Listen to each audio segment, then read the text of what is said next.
The Planning Commission meeting for the City of Wilmington, Wednesday, December 7th, 2022 is called to order. Would you please rise with me for the Pledge of Allegiance? And as we say the Pledge of Allegiance, let's keep in mind those that made so much sacrifice on Pearl Harbor Day 81 years ago. I pledge allegiance to the flag of the United States of America, to the republic for which it stands, one nation, under God, indivisible, with liberty and justice for all. Mr. Attorney, do we have a quorum tonight? Yes, Madam Chair. Thank you. All matters requiring commission action shall be presented to the Planning Commission by the planning staff and the applicant. In situations where planning staff is the applicant, there will be just one presentation. City staff will make the first presentation. The applicant will make the second presentation. Both presentations are limited to 5 minutes each. To maintain an orderly meeting, all presentations shall proceed without interruption unless the commission desires to intervene with questions or comments. The chair will open the public hearing for those physically present wishing to speak about an item. Those in favor of an item shall be heard first, followed by those opposed to an item. A 10-minute time will be allowed for public comment in favor of an item. A 10-minute time will be allowed for public comment in opposition to an item. A staff member will track the 10-minute time periods. Who's doing that tonight? Ms. Painter, thank you. And we'll verbally notify the speaker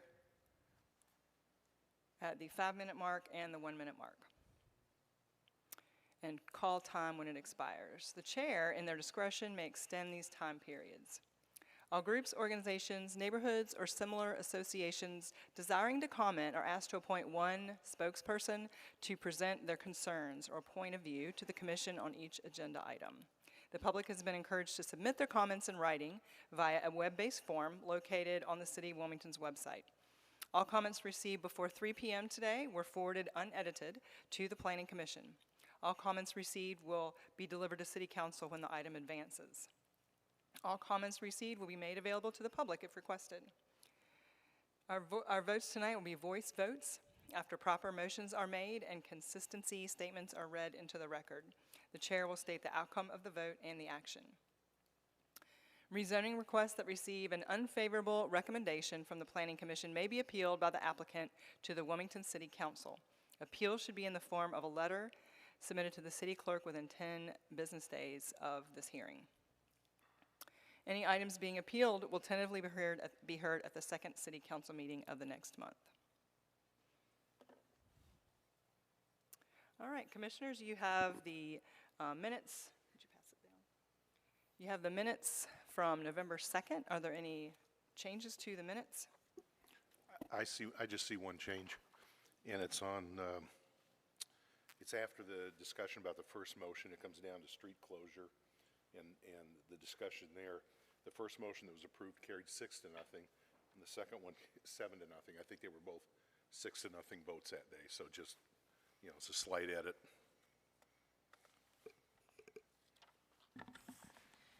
That change will be noted, and it will be present in the minutes once approved. Thank you. Any other comments or questions? If not, I'll entertain a motion to approve. Madam Chair, I move to approve the minutes from Wednesday, November 2nd. We have a second? I second. Commissioner Pollack with the second. All in favor, voice vote, aye? Aye. Anyone opposed? Great. Item number 1 is a street closure, and a continuance has been requested. Mr. Chambers is here to present that. Yes, the applicant has requested continuance to your January meeting.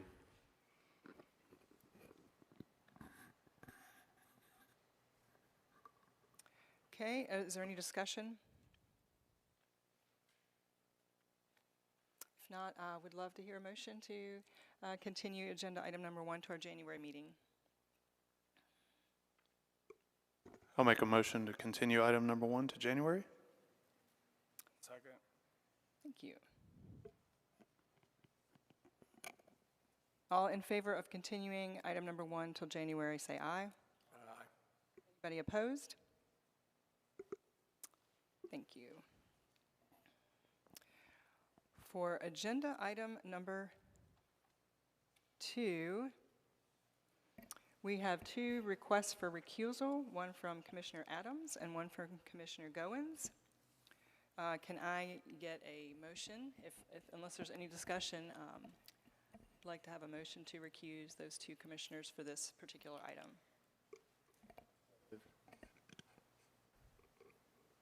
We have a second? Second. Is there any further discussion? All in favor, say aye. Aye. Any opposed? Thank you, and just remain in the gallery, and we will have you back up here for agenda item number 3. Agenda item number 2 is a conditional district rezoning for properties containing 6.96 acres located at 610, 712, 728, and 732 Surrey Street from LI Light Industrial and UMX Urban Mixed Use to UMXCD Urban Mixed Use District Conditional District for Mixed Use Project. And Ms. Nicole Smith is here to give our staff report.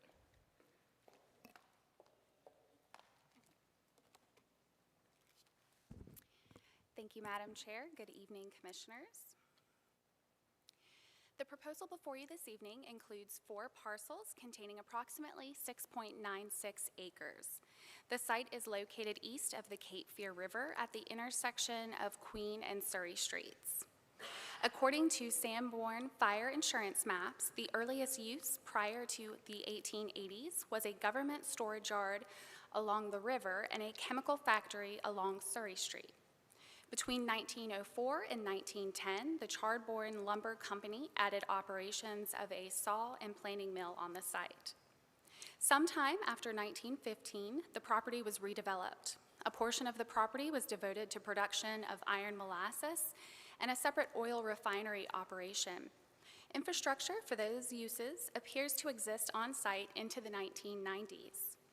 In October of 2008, 3 of the subject properties were rezoned to Riverfront Mixed Use Conditional District for an 11-story mixed-use project consisting of 300 residential units, 29,000 square feet of non-residential space, and an 809-space parking deck.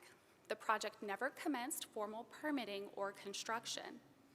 In August of 2013, those properties were generally rezoned from the Riverfront Mixed Use Conditional District to light industrial at the request of the property owner. Today, the industrial operations have ceased. The site is primarily vacant with the exception of an abandoned brick building.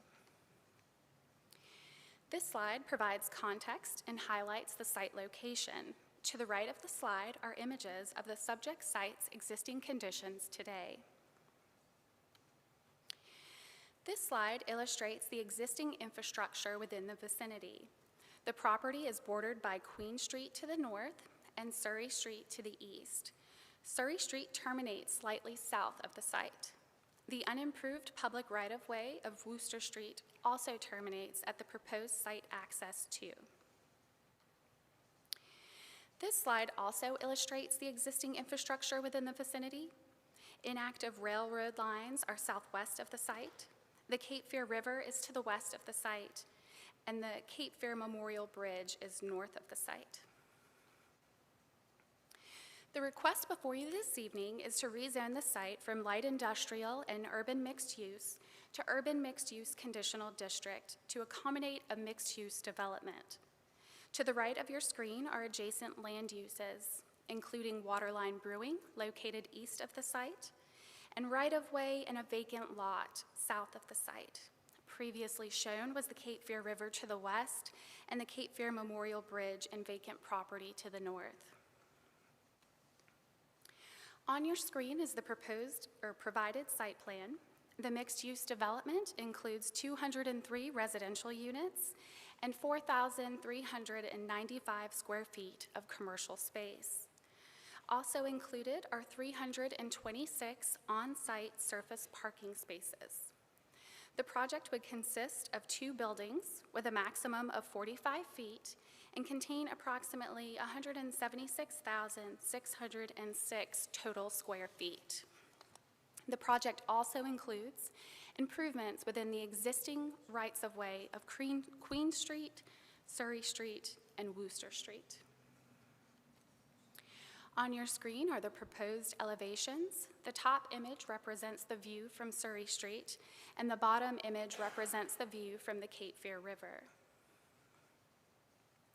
The site is located within the plan boundary of the South Side Small Area Plan adopted by Council in 2009. The plan supports maintaining the existing zoning at this location, which at the time of plan adoption was riverfront mixed use. The site zoning has since reverted to light industrial in 2014. The industrial rezoning is also considered consistent with the recommendations of the Southside Small Area Plan.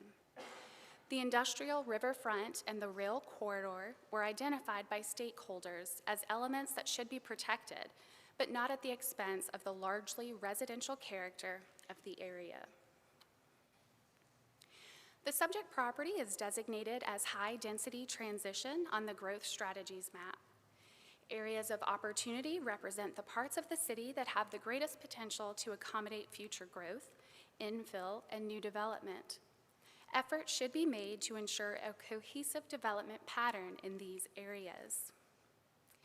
The site has some abutting uses that would generally be considered incompatible with high-density residential development, including the Cape Fear Memorial Bridge, with an estimated 60,000 average daily trips, and industrial properties to the south, including an active farm tank located approximately 800 feet to the south. Staff reviewed the proposed project for consistency with the policies established in the Create Wilmington Comprehensive Plan. The chart shown on your screen depicts the complete breakdown of consistency between applicable policies and the proposed rezoning. Staff notes that not all policies carry equal weight. Applicability and priority of policies may depend on the specifics of the proposal. Further, staff notes that the changes to the proposed development plan could also change the policy analysis itself. Examples include inclusion of a publicly accessible river walk or multi-use path in accordance with the adopted comprehensive greenway plan. Adding such would address weaknesses in bicycle and pedestrian circulation, as well as the urban design and placemaking. Similarly, inclusion of a stronger mix of uses, locating those uses directly on Surrey Street frontage, and adding a workforce housing component would strengthen the development as a mixed-use place. The split between policies that support the proposed rezoning and that do not support the proposed rezoning is close. And the weight or importance assigned to those various policies by the city's legislative bodies could shift the balance. Therefore, staff has taken a neutral position on this request. That concludes our presentation. I'm happy to answer any questions you may have. Thank you, Ms. Smith. Commissioners, are there any questions for staff at this time? Mr. Clifford? Thank you, Ms. Smith. I did have a few just clarification questions. Yes, sir. Perhaps the Southside Plan and even the applicant mentioned Tier 2 development. Can you explain to me what Tier 2 means? Just Sure, I would defer to the applicant since they made reference of that in their petition for clarity on how they would like that applied to this. But I would like to give some insight. The city staff is working on a greater downtown planning initiative that would actually update the Southside Small Area Plan. As indicated, it was adopted in 2009, and the market has shifted, and some of the existing conditions have also changed, and there are some competing interests represented in that particular plan. Thank you. Madam Chairman, I have one additional question. Sure. Ms. Smith, which you alluded to, which the question on staff's neutrality, and that we're tasked with recognizing not all policies carry equal weight. I understand that. But the 2009 Southside Plan, it seems to highlight this particular property on several occasions, and it seemed to even title it the Gateway site. So do you have any guidance for the planning board in regards to what you just mentioned, and that plan's 13 years old? It may be updated, but in 2009, at the time it was adopted, this site was seemed to be of major importance from what I read. And we still feel that way. As part of the downtown initiative that I mentioned previously, we are going to hone in on our gateways and take a look at what might be appropriate at those locations. So I don't have an up-to-date analysis on that particular piece at this point, but it is in the works. And the last question, on that south side plan, without having been a part of the process, but it seemed to be similar to a charrette. Is that a good way of describing that south side plan as it came to fruition? Sure. A charrette is one of our tools in the toolbox that we utilize to engage the public, and that was certainly the circumstance with the South Side Small Area Plan. Thank you so much. Yes, sir. Thank you. Commissioner Pollock? Yeah, Nicole, a couple things, very similar to Ace's questions. A couple months ago, I asked about, the comprehensive plan along the riverfront and all that. You alluded to, several studies that are kind of in flux. Are you asking the board to consider making a decision about, yay or nay on this proposal, even while those things are still in motion, still in flux, and we really don't know where those are coming out? Is that a fair assessment, or am I off in the weeds here? Sure. So you are tasked with making a recommendation. It's up to you as to what that recommendation is to our elected officials. Ultimately, they will be tasked with a final decision. You are in a position to make a determination based on the information that's available to you right now, which would include the comprehensive plan, the Southside Small Area Plan. The other question I have is, and I'm really focused on, I think it's page 4 of your printed version of your packet, and you talk about, it says basis for staff recommendations, and you say there are inconsistencies between the site plan and the existing conditions. It says the proposed plans do not identify the amount of impervious coverage, so a gap. It said the subject site is a former industrial use, is a former industrial use area resulting in site contamination, and you talk about the brownfields program. My question I have is, in what sequence do those get resolved? In fact, let me state another word. Is it important to have those questions, because they seem pretty important, to have those resolved before, we do something here, or are those things that can be resolved here in this discussion? Maybe as the applicant gets up and talks later, we'll see. But those seem to be pretty important. So what's the process? How would you advise the commission to look at those and potentially resolve those in our minds? Sure. So it's certainly part of the purview of your review. I will say that the first 2 bullet points that refer to the tree preservation and the conservation area will be finalized before they get to the technical review committee and any plan is released. So that's a more appropriate venue to have that conversation. We did want to bring it to your attention should you want to ask the applicant if they have that information readily available this evening. We've also suggested, should you recommend a conditional approval, that you consider the conditions outlined in your case summary, which would capture the tree preservation as well as the conservation area. Yeah, I asked the question only in light of the fact that staff makes a statement in the packet here. Staff also notes that changes to the proposed development plan could also change the policy analysis itself. I mean, these seem like pretty important things that would change the red buttons to blue buttons, or the half moons, et cetera, et cetera. Don't even need to consider the weighting of each one. It's just that it would seem to change the analysis, so to speak. And I promise you, final question. On page 7, in your recommended conditions, you make a point that you say, the use and development of the subject property shall be in substantial compliance with the site plan as submitted and accepted by City Council on January 10th, 2023. Well, we haven't gotten there yet, or is that just a supposition that, is that a further statement that said it has, is that a chicken or an egg statement? I'm a little confused. So the date is the anticipated council hearing date. And that is, yes. Since initial analysis was conducted on this site plan. As of yesterday, a new site plan has been provided on your screen now. Staff has not had a chance to evaluate this site plan, so we're not prepared to make any technical conversation comments on it.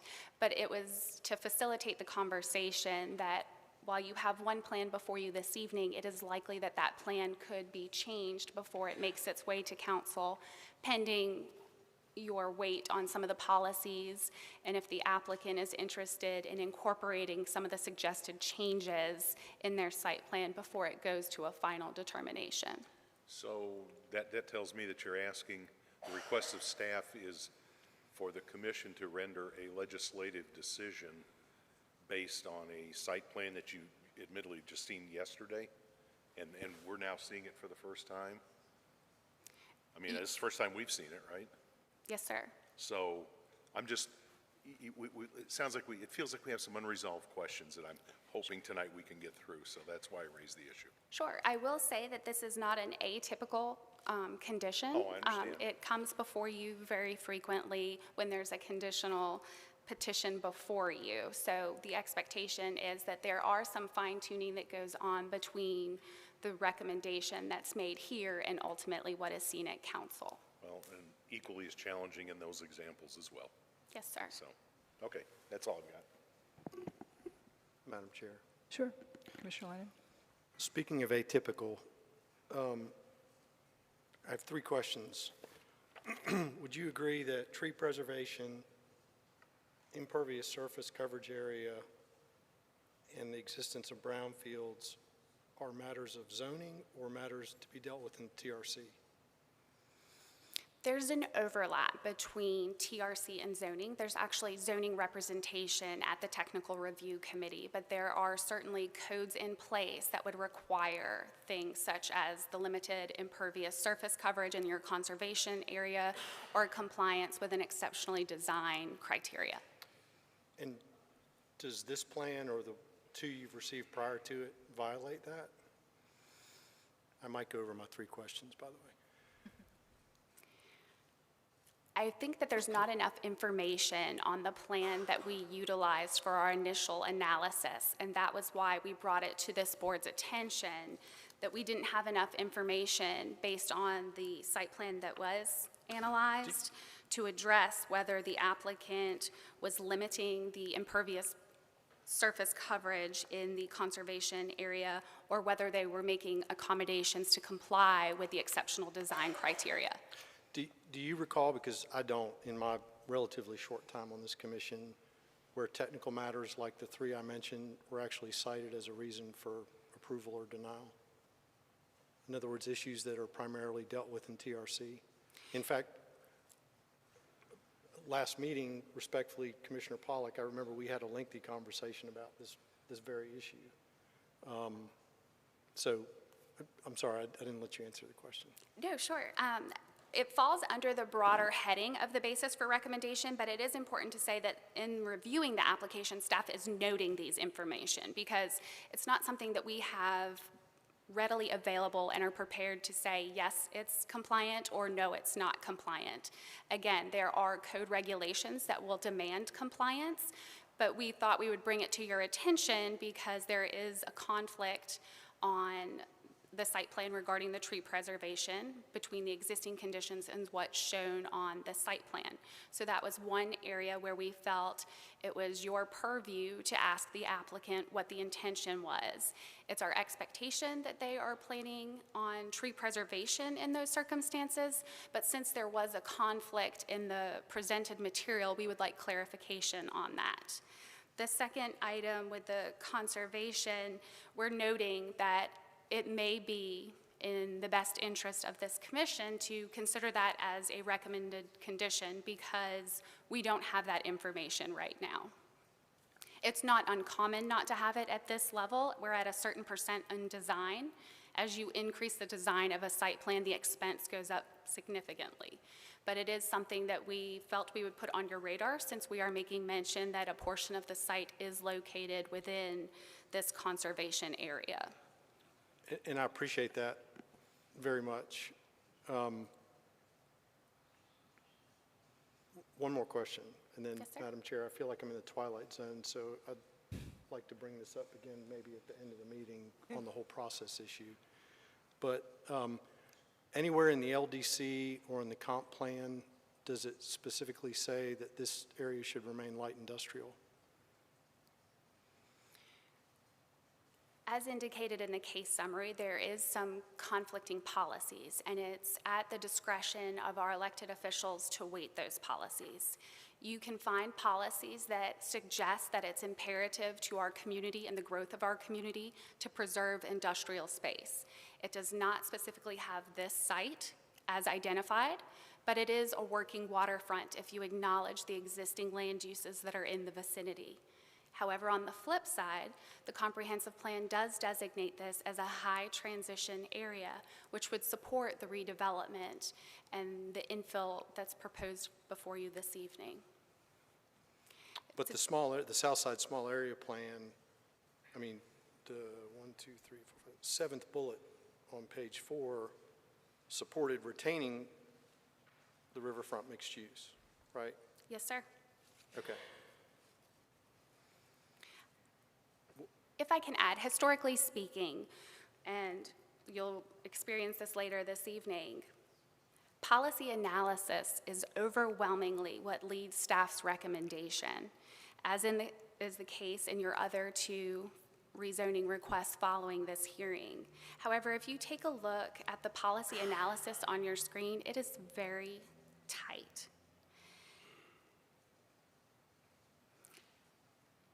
And that's why we took a neutral position, because depending on which policies have more weight in your opinion and in the opinion of our elected officials, can easily swing this pendulum.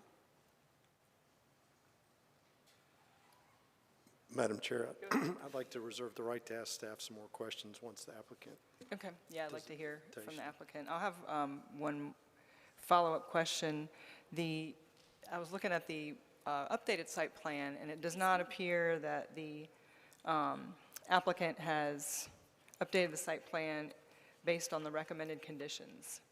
So for the parking shade structure obscuring the view corridor from Queen and relocating the commercial component, and this is of course a discussion with the applicant, but is that, are those discussions you all had before you did the case summary with the applicant? Is that part of your process with them, that you'd talk about the conditions and see if that's something that they were amenable to? So at this point, I am not aware of a conversation that was hosted with the petitioner regarding potential conditions. It is my understanding that they received the case summary similar to when you received the case summary, and there was prior conversations going on from the technical review, pre-consultation and pre-TRC that was hosted. So this rendition likely addresses the comments that were previously received and not necessarily the conditions that they received this week. Okay. Madam Chair, if you don't mind, this updated site plan was submitted primarily to address technical standards that were not being met based on the cross-sections within the proposed rights-of-way. That was the main point that we were trying to address, because they otherwise they'd have to go to another board to get design adjustments. So that's the reason for a lot of the updates to this plan were provided. Great. Commissioner Woodruff, and then we will hear from the applicant, since you've heard from all of us. I'll try to be quick. I'm getting the sense that this is a policy question as opposed to technical questions going on.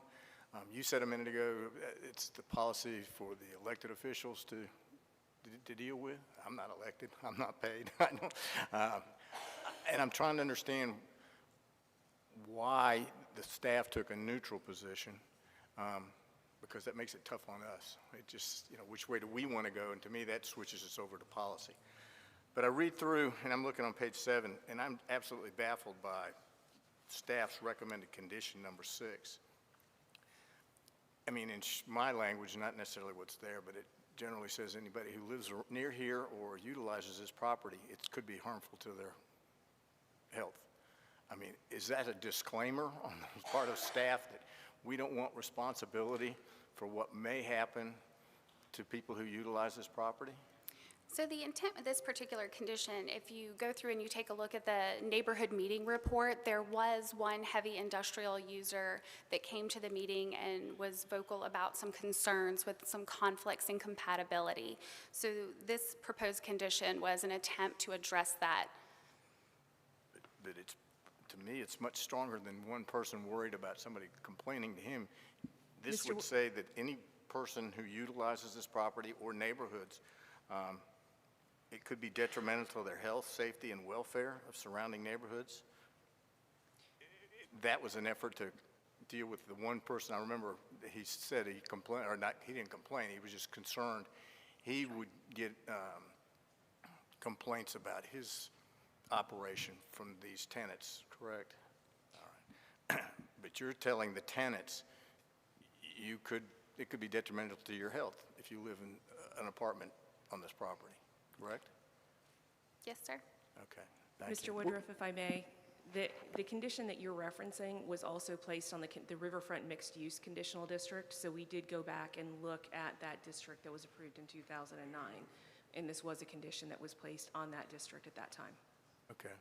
So this condition 6 was in a previous staff recommendation also?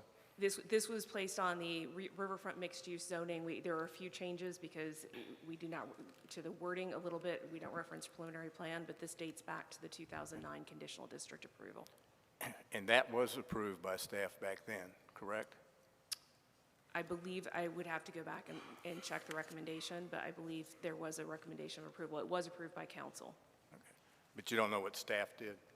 Whether they were neutral The back staff then? recommendation was conditional approval. Yes, Okay. sir. But now it's neutral, it's not I will conditional. say that that analysis was under a previous comprehensive plan as well. Okay. And I understand completely, but in my mind, this is coming down to policy. What does the city of Wilmington want with this property? Commercial residential, or a new bridge, or railroad realignment? I mean, there's an elephant in this room that's not getting talked about, and I don't know. But it sounds like it's a policy decision that's being asked of us, which I find hard to deal with, so, thank you.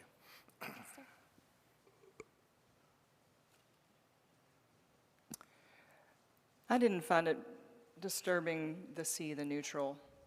I read it as a reluctance to use that level of judgment call, and that is what elected officials are called to do, make the tough decisions. Again, we're not elected or paid, so we can look at it and use our own judgment that we're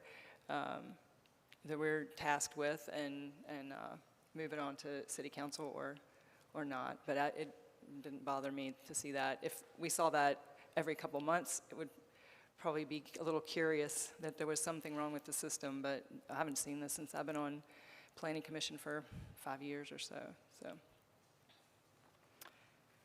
I think it's time to see the applicant. Thank you, Ms. Smith.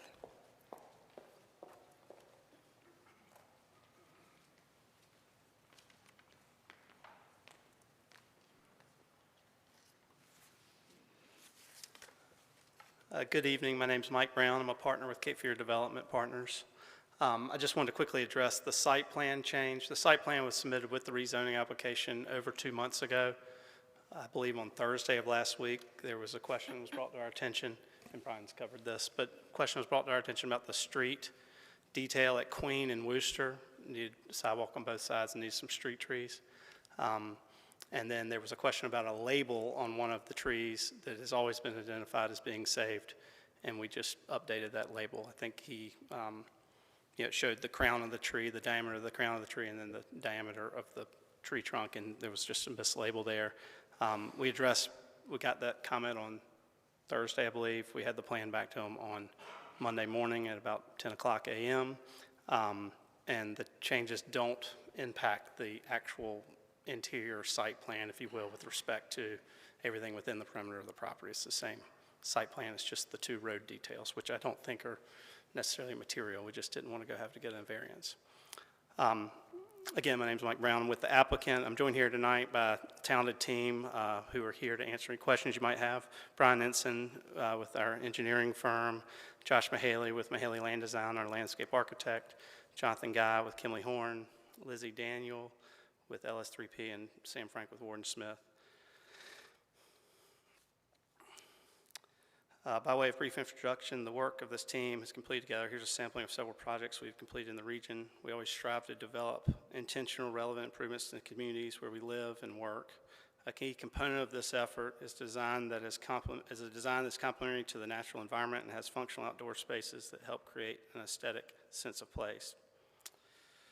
As outlined in our application, the site was previously utilized for a high-intensity commercial-related industrial use through the 1980s to include the storage of regulated chemicals.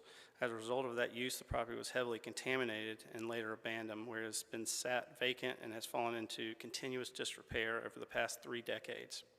A key component of the proposed project before you tonight, we've engaged an environmental consultant, conducted extensive environmental testing on the site, numerous wells, numerous testing points, and made application to the North Carolina Brownfields program, under which we intend to develop the site and bring much needed life back to this property, which has been an eyesore for many years at the gateway into our city. Our planning efforts for this site began well over a year ago. After initial study and planning, a pre-zoning consultation was hosted with staff on March 25th.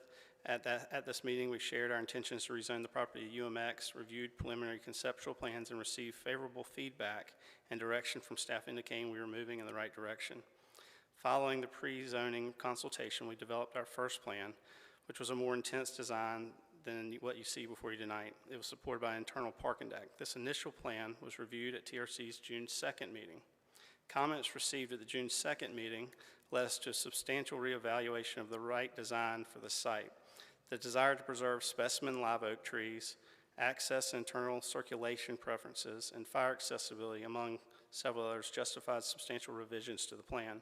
A great deal of effort was expended on our part, revising the plan to address these critical items, including numerous internal conceptual design revisions.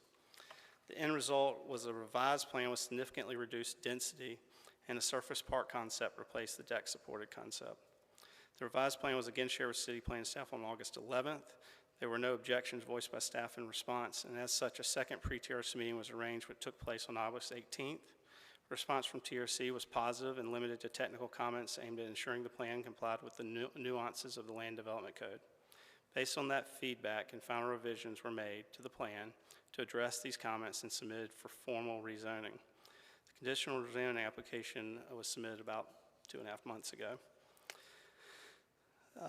The suggested changes to the fundamental design that are described in some of the staff's proposed conditions are concepts we read about for the first time in the staff report, which was given to us about 48 hours ago. We hosted 2 community meetings to discuss the proposed rezoning and development with our neighbors and interested stakeholders. The first meeting was hosted on July 15th and the second on September 6th, such that both the initial plan and the final plan were both reviewed by neighboring property owners, and the public at large was given an opportunity to contact us or speak with us.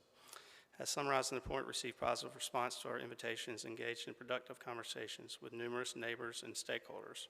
Of the 6 individuals who attended our meetings, the majority were very much in favor of our project, most notably the residential owners surrounding the property and owners of Waterline Brewing, who welcomed our project with open arms.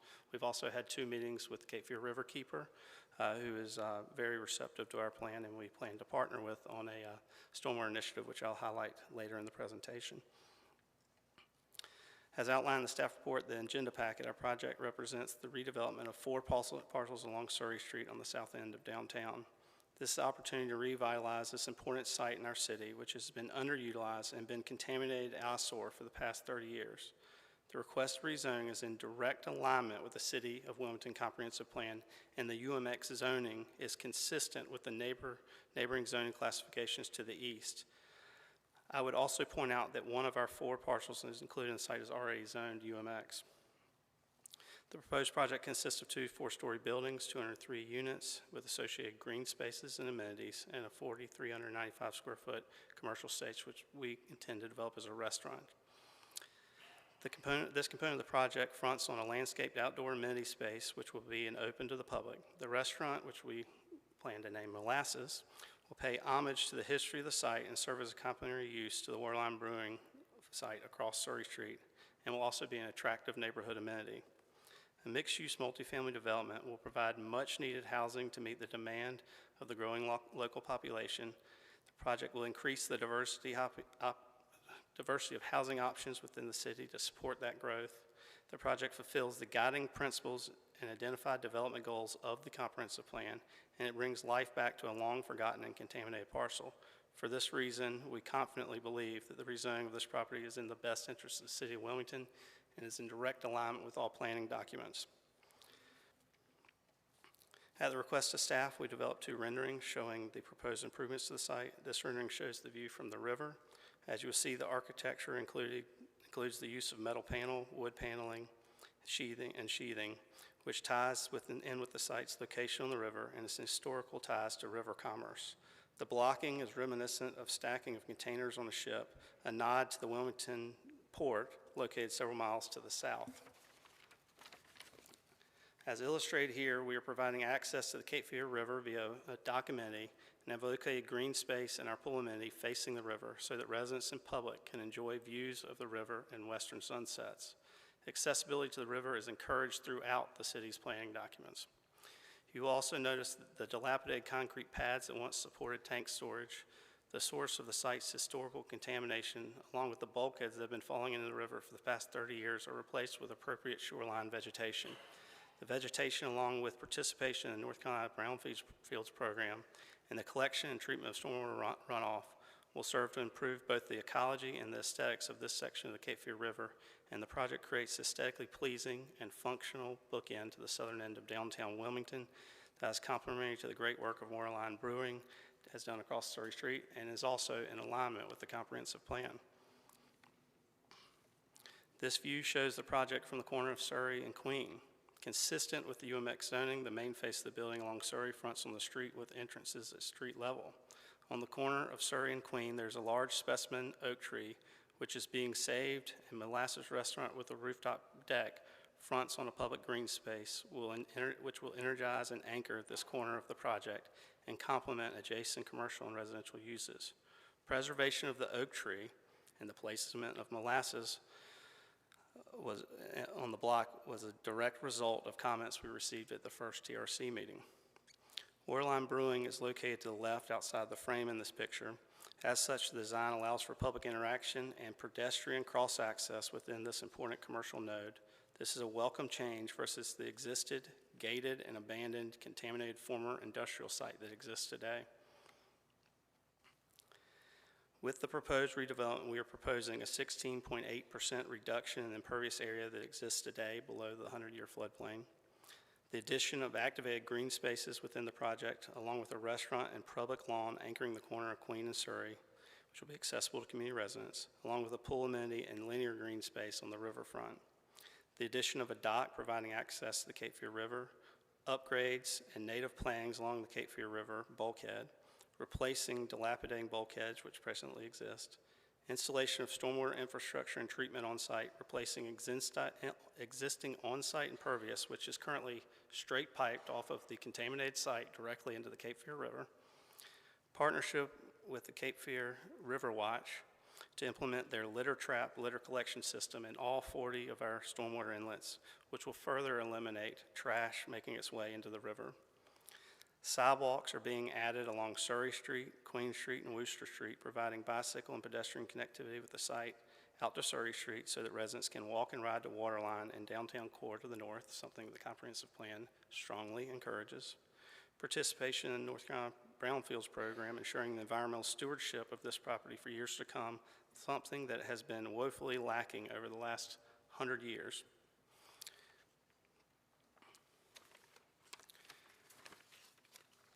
We have followed the process laid out by city planning staff and the guiding city planning documents, and which is what has resulted in the application before you tonight. I have great respect for our planning staff and have enjoyed working with them over the many years. That said, we are very disappointed in the staff's report and the staff's unwillingness to take a position on this project, a position which, based on the process and the pertinent documents, should be a position of strong support. To be clear, this proposal is directly in line with the recommendations of the Create Wilmington Comprehensive Plan and the 2009 Southside Area Plans. It is identified for riverfront mixed use on the Southside Small Area Plan, which has since been replaced with UMX. And as shown here, the site is identified as a high-density transition area in the current comprehensive plan, which was only completed a few years ago, which calls for residential coupled with commercial development, as is being offered with this development. As outlined on this slide and the following slide, the project aligns with numerous policies and recommendations found within the comprehensive plan. In the interest of time, I will only highlight just a few of them here. The comp plan identifies this site as high-intensity area for opportunity with an identified urban mixed-use center. This project aligns with that objective, bringing additional life back to the important infill development node on the southern end of the city and leveraging positive impacts of Waterline Brewing has already brought to the area. The comp plan directs developers, property owners, builders, and others involved in the building of the city to consult the comprehensive plan when formulating their plans, which we did throughout the entire process, receiving direction and positive input on design as we move forward to get to the plan that is before you tonight. The comp plan identifies Dawson, Wooster, and 3rd Streets, along with surrounding properties that include this property as a gateway into Wilmington, and the redevelopment of the site as proposed supports that mission fully. The project aligns with 7 themes identified in the Comprehensive Plan Foundations Report: the creation of places for everyone, changing places and revitalizing spaces, unique places and captivating spaces, nurturing our community, and opportunities for prosperity. The public input as part of the Create Wilmington Comprehensive Plan formation process called for the development and redevelopment of individual vacant underutilized properties, as well as development of multifamily projects on vacant and underutilized land along major corridors, to include the Cape Fear Memorial Bridge. The comp plan directed planners to identify and create incentives for the conversion of old industrial buildings to new employment and housing uses, and to address development in this transition areas between downtown and surrounding neighborhoods. Our plan does just that. The comp plan states that brownfield development and redevelopment of blighted properties and adaptive reuse and repurposing of existing buildings should be encouraged and incentivized. The comp plan states that motorists entering the city from the Cape Fear Memorial Bridge are greeted by approximately 4 to 5 blocks of vacant and undeveloped land. This is not a suitable, this is part of the plan, this is not a suitable representation of a thriving city at this gateway location. This centrally located area is ideal for urban mixed-use center, per the plan, where major retailers can benefit from regional automobiles as well as neighborhood pedestrian customers. This concept is imagined as a vibrant destination that closes the gap currently dividing the greater Wilmington Southside neighborhoods. Our proposed plan fulfills all of those goals. This is a site plan overlay over an aerial. This represents the site. You will see the Cape Fear Memorial Bridge to the north. I would just note the vacant property to the south that buffers us from the neighboring southern industrial use. I would note Waterline Brewing directly to our east. There was a comment about extension of the Riverwalk through the bottom of our site. I just would note that to get the Riverwalk to our site and actually make that a viable option, you'd have to go under the DOT right-of-way across a wildlife ramp and then through 2 or 3 residential front yards on the river. So I do not think that's necessarily feasible. In lieu of that, to make that connection, we are putting in the pedestrian connections on Surrey Street, Queen Street, and Wooster Street, so you will have sidewalks that would allow for future connections to the north, and I think that's the most viable and productive execution of the desire to have connectivity. With that, I will go, hold on one more slide. Here's a timeline, just very quickly. Tonight's Planning and Zoning Commission hearing. We hope to be heard by City Council on January 3rd. We would then go into TRC Design and Engineering, which would take us into the summer. Architectural design would follow along that same path, and then we would begin construction hopefully next summer. It's about an 18-month delivery. With that, I'll introduce Sam Frank.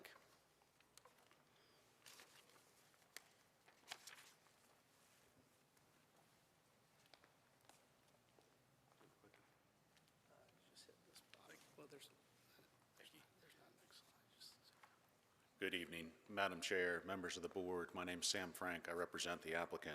I'm here to talk to you about specifics with regard to conditions, and I'm mindful that we're over our 5-minute time limit. I'm happy to talk to you about the conditions that have been proposed that are not acceptable to us now or at a later time in the discussion if you prefer. I sort of defer to your judgment as to whether you want me to go through that now. And we can go ahead and respond to the questions that came up earlier. Thank you for that. Regarding specifically the ones I asked about the conditions, yeah. Okay, great, thank you. And let me start by saying it's a little bit unusual that we talk about the nuances of specific conditions at this point. Typically, the conditions are settled between staff and the applicant long before we get here. In this case, we first read these conditions when you did, 48 hours ago. Several of those conditions are things that are inconsistent with one another, and several of those conditions are things that are inconsistent with our discussions with staff to date and not acceptable to the applicant. I'm going to, at this time, I'd like to facilitate the conversation. I'm going to hand the clerk a summary of our changes to staff's conditions. I've also got a clean copy to prepare and hand to you later, but to make this easier, I'm going to start with this comparison document.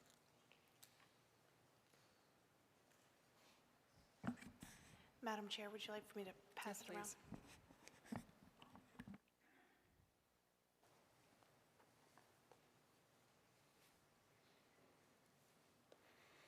All right. 3 of these conditions that I want to talk about are proposed changes to the site plan. So this site plan's been in discussion between the city and the applicant since March of this year. The site plan that was evaluated by staff in connection with the staff report has been in the city's hands for 2 months. The only change to that site plan since 2 months ago is the minor change that Mr. Chambers and my client described with regard to the entry on Queen Street and on Wooster. Nothing about the substantive design points I'm getting ready to talk about has changed over the last 8 to 10 weeks. First, there's a proposed condition at number 10 with regard to the view from Queen Street. This is problematic for a couple of reasons. First, the canopies over the parking lot are there because staff encouraged us to put them there to improve the character of the parking lot. While the idea that those canopies could be removed is not necessarily objectionable to us, we don't have enough time to evaluate that and therefore object to it being included as a condition here on your recommendation for approval. I'd also note that preservation of a public site easement off the end of a public street and across private property is an awfully significant thing to ask. And for that reason as well, our initial reaction is to suggest that that condition is not appropriate for inclusion here. Second, condition number 13 on staff's list of proposals is relocation of commercial components of the property to along Surrey Street. That was part of the initial design. When we first put this thing in front of staff, we had the commercial component on Surrey Street. If you look on the screen, you can see that immediately to the east of the commercial component is a significant 39-inch live oak tree. And we relocated the commercial in significant interest to save that tree. And so we object to the idea that we should include a condition that would require redesign of this thing altogether, and also object to the idea that we would change it in a way that would be detrimental to preservation of that tree. Note that that small park, our architect calls it a parklet, located at the northeast corner of the site will be open to the public. And so that is also an amenity of sorts that serves the public interest and the public good that would be disrupted by that proposed condition. Third, condition number 14 contemplates preservation of a section of the west side of the property for a greenway. The inclusion of a greenway in that location doesn't work for reasons that Mr. Brown explained. It's not realistic to put a segment of Riverwalk on the front of this property that ends at the north end of this property and ends at the south end of this property. There's a boat ramp to the north, and then north of that there are some residential sites. The far more appropriate way to establish pedestrian interconnectivity is along Surrey Street, which is exactly what we've proposed to do. For those reasons, we suggest exclusion of those three conditions from your recommendation today. Two of the proposed conditions, consistent with Mr. Lennon's comment earlier, are directly related to regulation established in another body of law, and therefore inappropriately interjected into a zoning condition. The first, proposed condition number 12, contemplates a Class C buffer along the southern boundary of the property. There is a technical standard that speaks to that. It's not clear to us that that technical standard should be applicable here. Furthermore, it doesn't appear that if that technical standard were applicable here, that our property would be the one that would bear the burden of it. That's a buffer between residential use and higher intense industrial use. Today, as you can see, there isn't any industrial use on the property immediately located to the south. And if there were, that would be the more intense use, not the residential use on our side of the equation. As I started though, if that buffer is applicable, it's applicable. And we don't need to incorporate a zoning condition to make it so. We as the applicant certainly don't want to include a zoning condition that might obligate us to something that we're not obligated to and doesn't fit. And for that reason, we recommend that your recommendation for approval today not include proposed condition number 12. Proposed condition number 16 is the CAMA designated conservation area and the requirement to limit improvements to 25% impervious in that area. We have been advised through our conversations with staff along the way and in this process that this site is an urban waterfront and therefore would be so designated as an urban waterfront by CAMA, and if so designated by CAMA as an urban waterfront, would exempt the property from the CAMA setback and built upon limitations that are contemplated here. That is a state CAMA regulation. If it's applicable to our property, it's applicable to our property. We don't think that it is for the reasons that I just described, but incorporation of that as a condition of the zoning not only would be premature and put the city in a place where it was obligated to regulate something that's outside of its purview, but it also would interject a condition and a regulation where we believe none exists. For that reason, we recommend that that condition not be included. There is, at number 8, there is a proposed condition regarding retaining certain existing brick pavers and granite curb improvements that are on the site. That's a cool idea. Those are historically interesting, architecturally interesting things that we are motivated and interested to preserve to some extent, if not to all extent, if we can. We first read about this 2 days ago.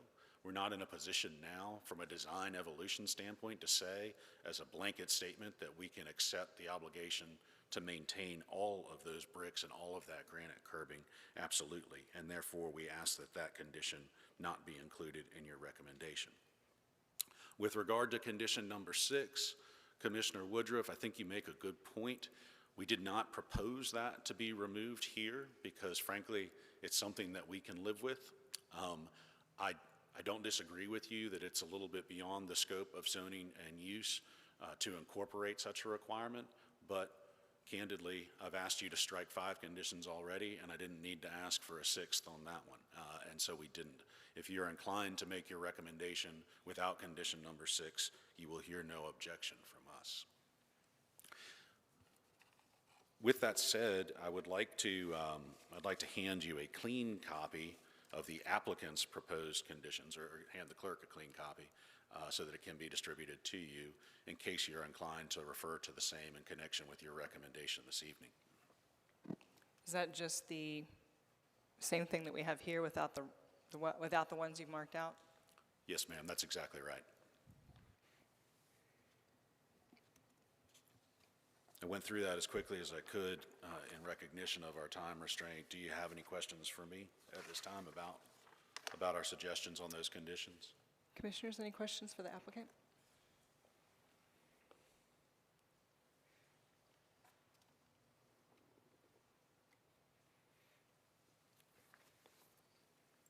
For Mr. Frank or for the applicant?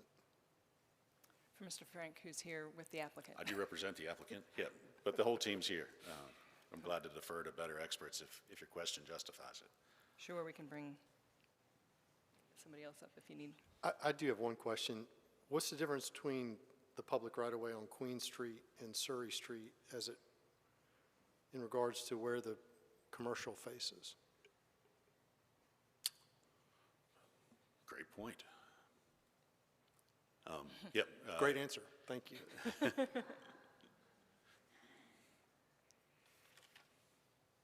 And I guess one other, in your experience doing this, the condition number 6, and I will ask you as the attorney representing, if I understood Ms. Painter correctly, that language was pulled out of the conditional district that when it was riverfront mixed use. Did I say that correctly? Okay. So you may not know the answer to this, but I'm wondering if you've seen this elsewhere. I'm wondering if Thermo Fisher has it. I'm wondering if the apartments south of Holmes Bridge has it. I'm wondering if Live Oak Pavilion has it. Does that mean everybody who goes to a concert has to be advised of these matters? Because the same things were in the ground there, right? So I've not got experience with this specific disclaimer. I have seen zoning conditions before that were generated from a similar philosophy of trying to provide disclosure to future residents in connection with a residential use abutting and a highly intense commercial use, but I don't have any familiarity with this specific one.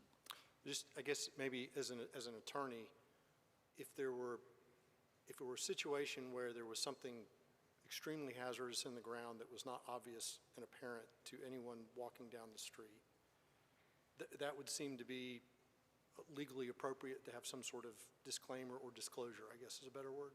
Is that fair? Absolutely, and we're talking about a brownfield site here, and so there's a high likelihood that part of the ultimate Brownsfield arrangement will include a disclosure to future So would you say that the oil tanks that are to the south of this site are visible to the naked eye from the site? I'm going to the satellite picture to answer your You question. could be a lawyer yourself with that line of questioning. I'm just wondering. They sure look it. So those big round things? Yes. Right. Okay, and then this big yellow line with 17 on it, would you say the bridge is obvious and notable to anyone choosing to live there? Without question. Okay, so the fact that Eastwood Road runs right by landfall and people live on the other side of the wall, it was pretty evident to them that Eastwood Road was a major thoroughfare, right? Agreed. Okay, thanks. Commissioner Woodruff? We got late this afternoon, the input from citizens who have written in. Have you seen any of that today? It was like after 3 o'clock. I have not personally. Well, I can give you just a little. No one ought to take Okay, that. that's okay. Yeah. I'm trying to look at, gentleman Ernie Franconi wrote, I don't know if he happens to be here tonight, but he laid out a proposition for denying this because. Mr. Woodruff. Sorry, Sean, I apologize.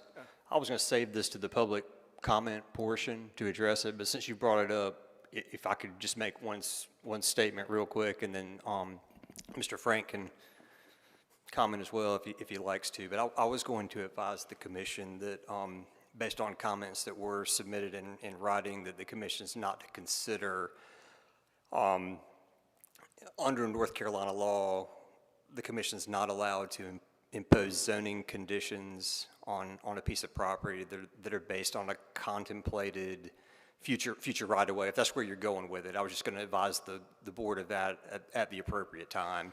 You can consider any other comp plan, anything like that, but that's just not something that's in the purview of the planning commission. Okay.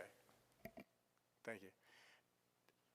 I just, he laid out something, okay, and I'm just curious, in your clients dealing with this construction, have they contemplated if there is an issue with the new bridge or railroad realignment? So first, let me say I'd like the chance to speak with you all again, or we'd like the chance to speak with you all again after the public comments tonight. And second, you ask a relatively broad question. I'm going to answer it in 2 stages. First, our responsibility as a landowner is to propose development of this site that's consistent with the policy documents that have been adopted and are in place. We've done exactly that. We've no doubt in our minds that we have done exactly that. Second, hypothetical future infrastructure projects don't, in our mind, have any bearing on the appropriate use of this land today. Nor does our development of the land as we've proposed to do it have any impact on preventing or hindering the likelihood of future infrastructure projects.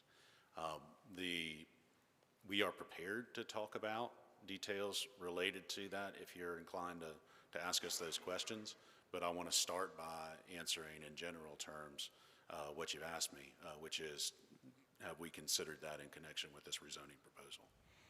Thank you. I think that's enough on that topic since it's not Thank really part of our decision-making to be considered with our recommendations. Anybody else? Commissioner Clifford? Thank you, Mr. Frank. Back to the conditions and the updated itemized list. We began with 16 on the table, and they've been reduced to 10. I think you're right on number 16. That falls probably under number 1, which your project will comply with all state laws, whichever is the more restrictive. Ms. Smith had asked us to ask the applicant a few clarification questions. Can you just, with the rendering, I know that we are looking at the public park component on Surrey. What other public components are we looking at here? I mean, I'm seeing the green space along the riverfront.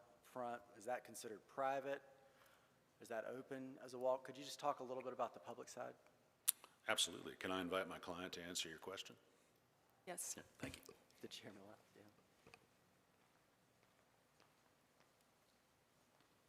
It's obviously all private property.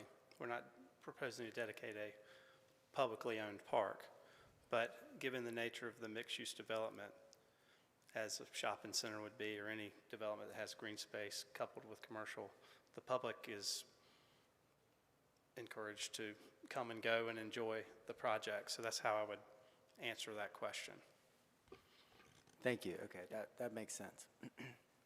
And Mr. Frank, number 2, for clarification purposes, with the tree preservation, I know there was 2 very specific trees that you have architecturally worked around to preserve. Any other elaboration on that based on staff's request for us to ask that question for the applicant? It's a great example of the value of the evolution of the design through conversation with staff. But there are only 2 specimen trees located on the property, and both of them will be preserved with the current design that's proposed in front of you today. So there will be no need for any variance request to remove those trees or to hurt them. Thank you. They're depicted, one of them is in the little parklet in the northeast corner, and the other is directly south of that, near the southeast corner of the property. You can see on the screen there. Thank you, Mr. Frank. And for what it's worth, in a perfect utopian world, we would connect the Riverwalk as far south as possible. I do agree that it's probably not practical here, and it seems like running from Nunn Street down front to Surrey is probably the best trailway, but that's just a comment. Thank you. Commissioner Lennon? On the issue of the park space, and we might as well cover the Riverwalk at the same time. If this were to remain light industrial and a light industrial user actually, would it, do you think there'd be public park space? Not unless it were condemned. Okay, and on the Riverwalk question, who's the only entity that has the ability to force the Riverwalk across the private property to the north? The developer doesn't have that ability, It's right? easier for me to answer your question the way you just did, that we are not a public body with any authority to compel it, So who would it be? either the state or the city. Okay, thank you. And I will follow up about the light industrial abutting the residential, and that is just what's happening in this area. There's going to be a line between light industrial and residential somewhere. So is it we have more industrial that's abutting residential, or do we have more residential, that meets a housing need of the community in that space? So there's going to be a line between light industrial and residential somewhere. So unless there's a transitional use on the undeveloped lots, but that doesn't concern me so much that there's incompatible uses, because that's just what is happening in that area. So without further ado, I think we'll open a public hearing. How about that? Thank you. Thank you.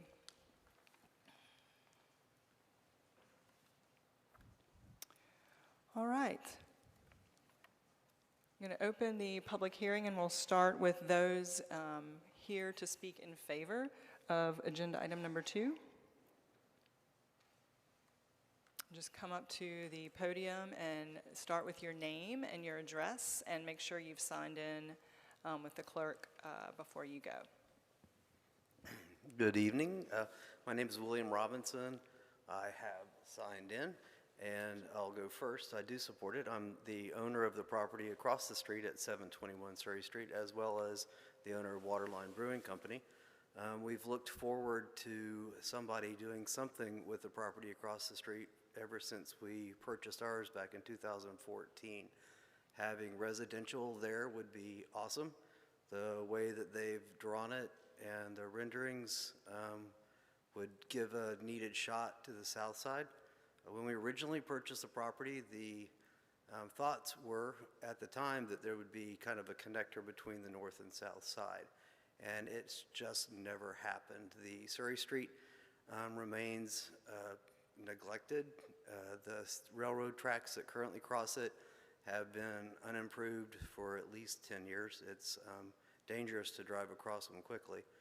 And the sidewalks that we put in for urban mixed use end nowhere on either side of it.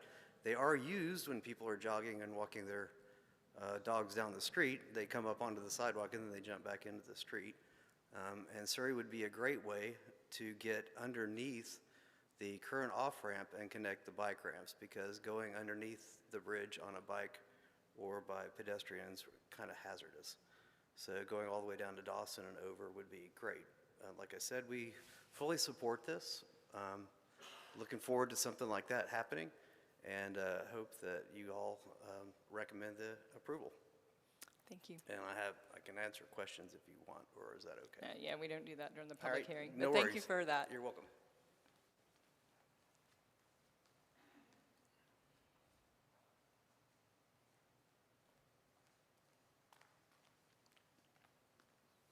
I'm Travis Gilbert from the Historic Wilmington Foundation. I just want to commend the applicant for the preservation of the 2 specimen trees on the property and their collaboration with Cape Fear River Watch on the stormwater management.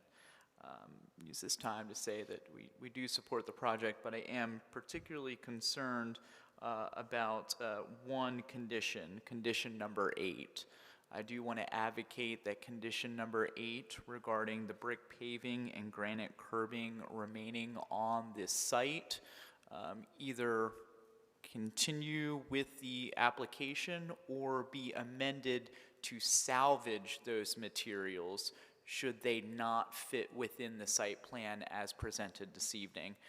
Those brick Those bricks and those granite pavers are irreplaceable historic resources from the late 19th or very early 20th century. If they do not fit within the site plan as presented, they can be salvaged and used in accordance with the 2017 brick street policy that was passed by City Council. And those materials can be salvaged and used in other brick streets and other areas of the city that employ those granite curbs. So again, that should be amended at the very minimum for the Historic Wilmington Foundation to support this project, that those materials be salvaged. Thank you. Thank you, Mr. Gilbert.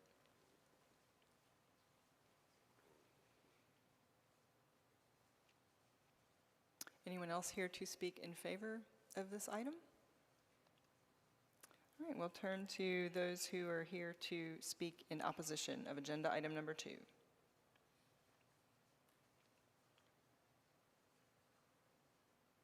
Anyone here to speak in opposition of agenda item number 2?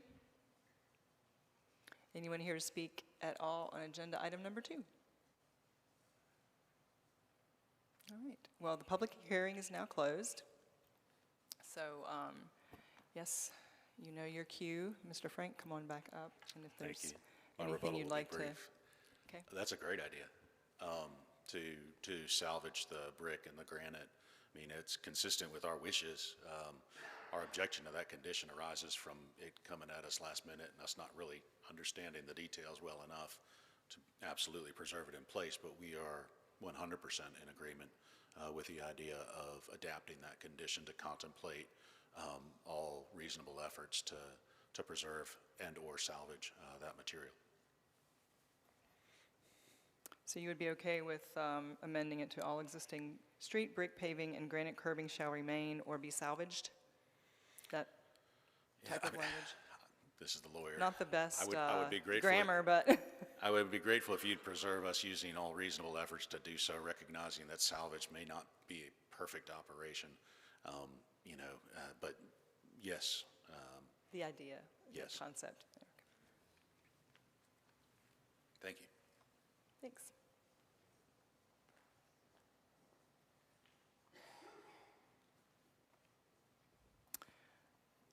Okay, staff, would you like to, do you have any further comments about any of the conditions, or we didn't have there was not the opportunity, it sounds like, for those conversations to take place before the case summary, so if there's anything we can tidy up now before we move on. Okay. I think this is at the commission's discretion. Okay. All right, commissioners. Commissioner Pollack? Sam or Mike, can I address the applicants still, or is for clarification? Oh, yes. Yeah, okay.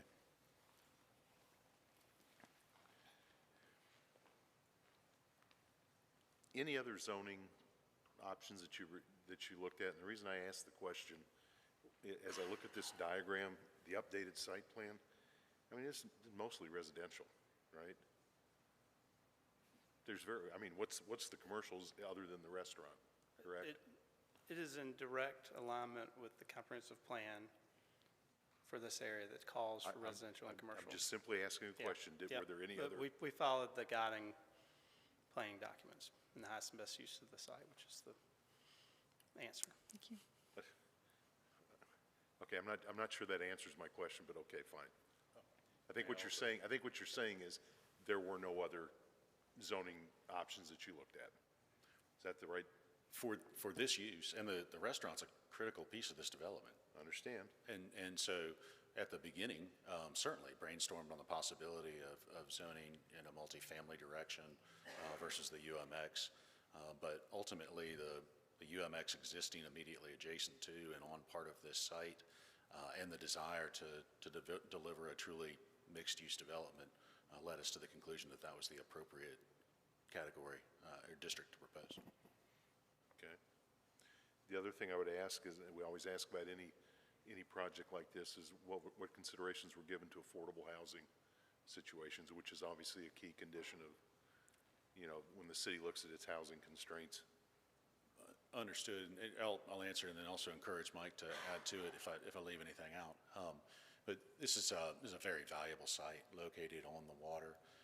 It's going to provide a needed housing alternative. That is a diversity of housing that we're not really vested in on the south side of downtown in Wilmington yet. And so from our perspective, we are indeed delivering a needed housing product. And the setting itself is not conducive to a workforce just based on the value of the land and the proximity to the river. And I would just, I recognize that that's a topic that's been discussed. We're working on other projects with affordable housing within New River County. It's a complex issue. We could talk about it for a long time, but I think it's very much a supply issue.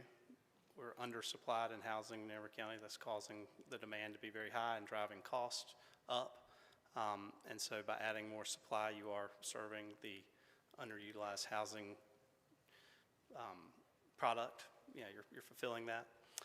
And then further, many developers have subsidized a certain percentage of their units, but we don't believe in that concept. I don't think mathematically it proves out. You end up subsidizing a few units at the expense of all the rest of the units. So by virtue of doing that, you might have a small percentage that become a little bit more affordable, and then the other 98% become incrementally less affordable. We think it's a supply issue. Providing supply does serve the affordable housing need, and then obviously working in affordable housing projects where they are best suited, and the opportunities for partnership with the state and local government definitely drive that train in terms of affordable housing tax credits, et cetera. Well, we can make that case about the land cost pretty much anywhere in the town. That's why we've put incentives in the land code to help with that. So City Council would like to see more workforce housing spread out, scattered throughout market rate developments, not just, put into one area in one community. And you're not wrong. I totally agree about the supply issue. You're actually proposing fewer units than the Gateway when that was approved. So there's a little bit less of supply, but we still need the supply, and we'll always need the supply. There's no magic bullet, as Glenn used to say. And we still would like to see some affordable units and try to work those in to the projects on the scale. I have one last question. The picture that you showed, the artist rendering, is that real, or is that just an example? Is that what you're proposing?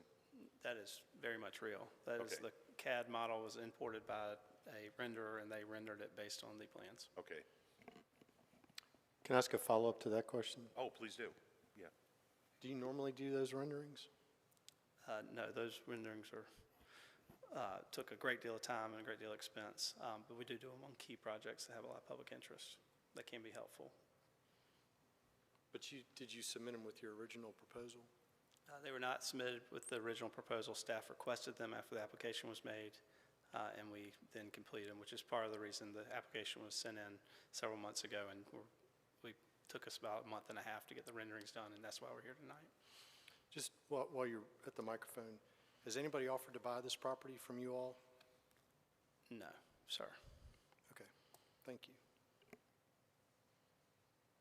You are to be commended for a lot of the features of the land plan, specifically saving those trees and being very aware of the outward-facing appearance and really creating an inviting atmosphere for outside the development. Commissioners, what are we thinking about these conditions?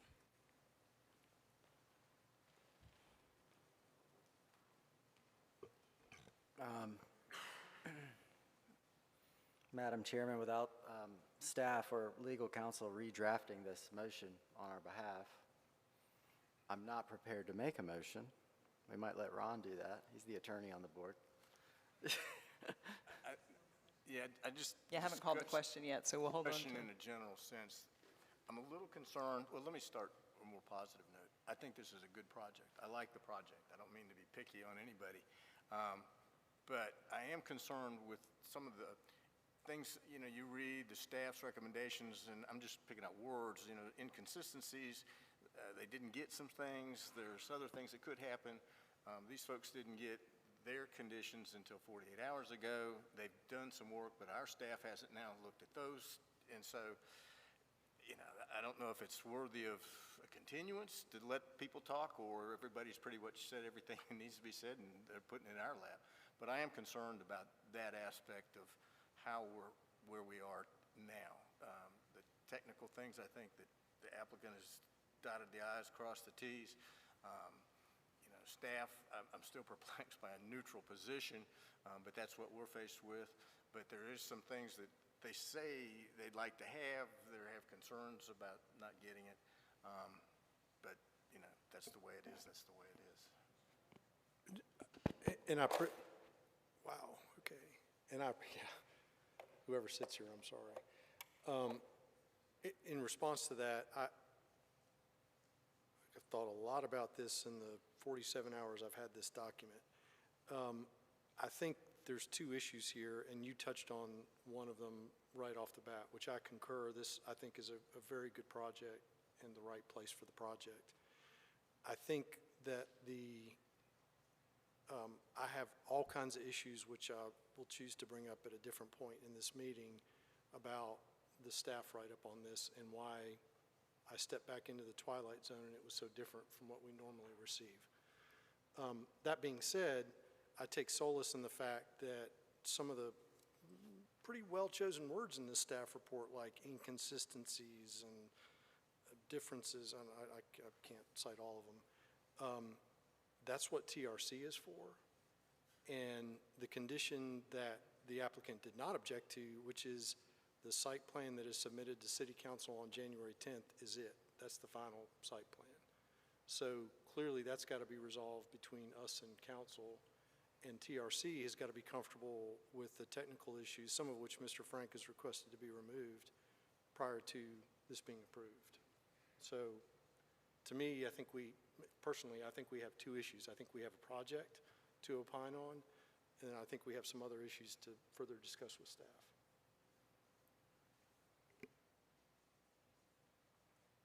Any other discussion? Make one quick follow-up comment. I'm kind of leaning against, in regards to what Ms. Smith provided initially, is that what tools do we have in our toolbox to make a decision? The same tools that the applicant had to prepare the project. And I read almost every line of the Southside Small Area Plan and found that that was a charrette that the professional staff put together, worked with all the stakeholders, all the neighbors at that time in 2009. You know, I just want to compliment and applaud the professional staff that the City of Wilmington has for the plan and the roadmap and the tools that we have today. And I understand that you kind of, it was like Duke versus Carolina here. And, you know, you're either on one side of the aisle or you're not, but it was kind of this fine line of not wanting to say who you're actually going to vote for.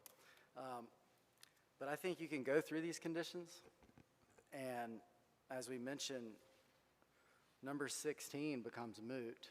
It falls under number 1.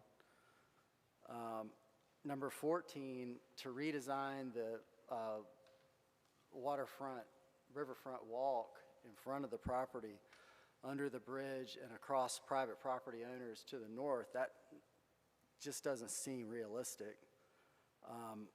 To relocate the commercial component to Surrey Street on number 13, Mr. Brown commented that the entire the project is going to be like a shopping center, so what a valuable resource in that area for the public to have access to.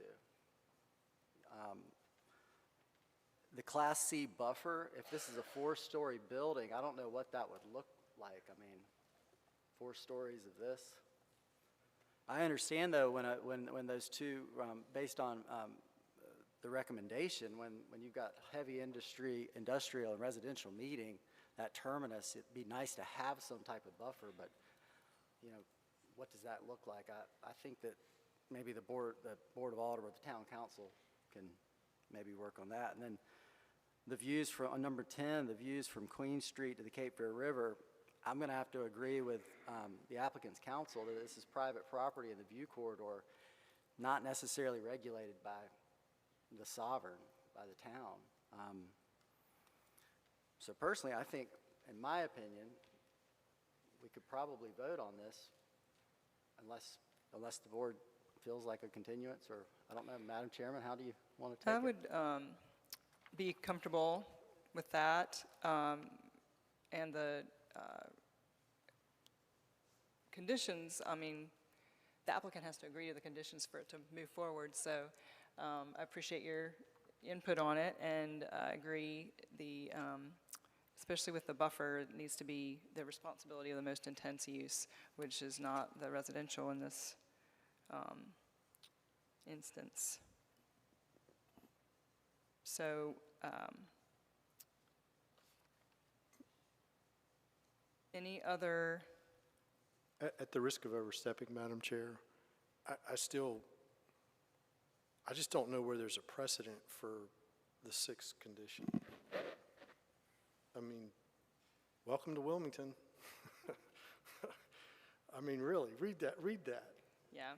The only thing I'll comment, John, is there are times where a plat or a deed, like the backside of landfall, which was over a landfill, will make, some transparent public notice. That's the only case I can, in my mind, visualize.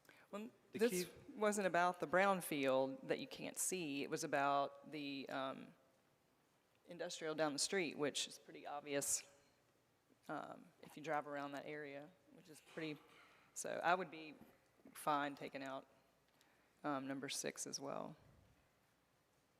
I think council could always choose to put it back in, but I would, if I were to make a motion, Ace, I would also suggest removing number 6, if the applicant is okay with that. Take it out. We are. No objection at all to your removing condition number 6. So when someone makes a motion, just reference the list of conditions and the ones that are proposed to be removed. Whoever makes the motion, make sure you call out each one by number so we can read that into the record. Madam Chair, that Commissioner number Woodruff? 6 has really got me bothered. I mean, staff, that took some guts to put that in there in my mind. And Mr. Frank said, they didn't, and if you have to leave it in there, they can live with it. And I know you'd love to have it out, but he said he could live with it. I'm not sure I can live with it if we take it out. City Council wants to take it out, that's their option. I think about the precedent this sets. I understand, and I'm thinking about what it took to put it in there. That's what, Well, that I'll never know, but I mean, to me, this is who's going to determine what smoke, noise, odors, dust, airborne debris, and other impacts are? That's up to the person who claims they've been hurt and should have been told about it and didn't. And now they're telling them, here's the reality of what could be out there, and you move in, you take it as is. I turn to Mr. Frank to address it one more time, if you can. Madam Chair, may I offer a comment? Sure. Thank you. Another consideration is the liability factor. If there is any liability there, that liability runs between the landowner and the resident, or the seller and the buyer. If you incorporate a zoning condition that requires disclosure, and that disclosure is not effectively made, is the city then on the hook as well for that potential the enforcement I would worry about. body of liability? And so I realize you have your own counsel here. I don't mean to provide legal advice to the city, but I do mean to ask the question as to whether or not that's a factor you might consider in connection with that decision. Thank you. Thank you.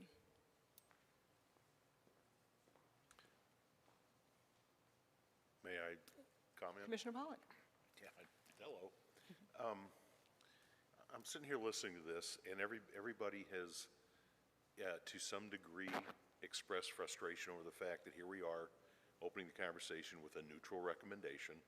This first one since I've been on a commission so I find it interesting. I absolutely appreciate the words that Commissioner Woodruff has said, and Commissioner Lennon. There's some very carefully chosen words in this staff report, and obviously chosen for a reason, okay?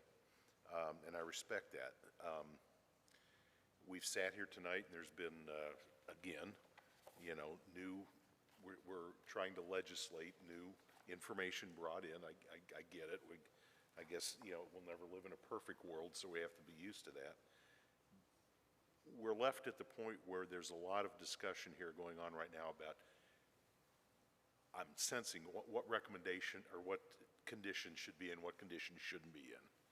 And a lot of good discussion going back and forth, and I think absent any kind of a staff recommendation, if the commission is going to take on the mantle of rendering a decision one way or the other, I might suggest we take a 10-minute break and have our council and their council get together and get these conditions right before a motion's made. So at least when we open it up to, okay, what's the will of the commission, at least we're looking at the same, we're not, oh God, I think I heard that right. What is the language? Well, we have this written, prepared by the attorney. I understand that, but I'm just saying. What is not clear about that, besides the salvaging? Yeah, I think, Commissioner Pollack, I think that what Mr. Frank did was basically take the original 16 and propose striking. I understand what he did. Right, the 6 of them. Yeah.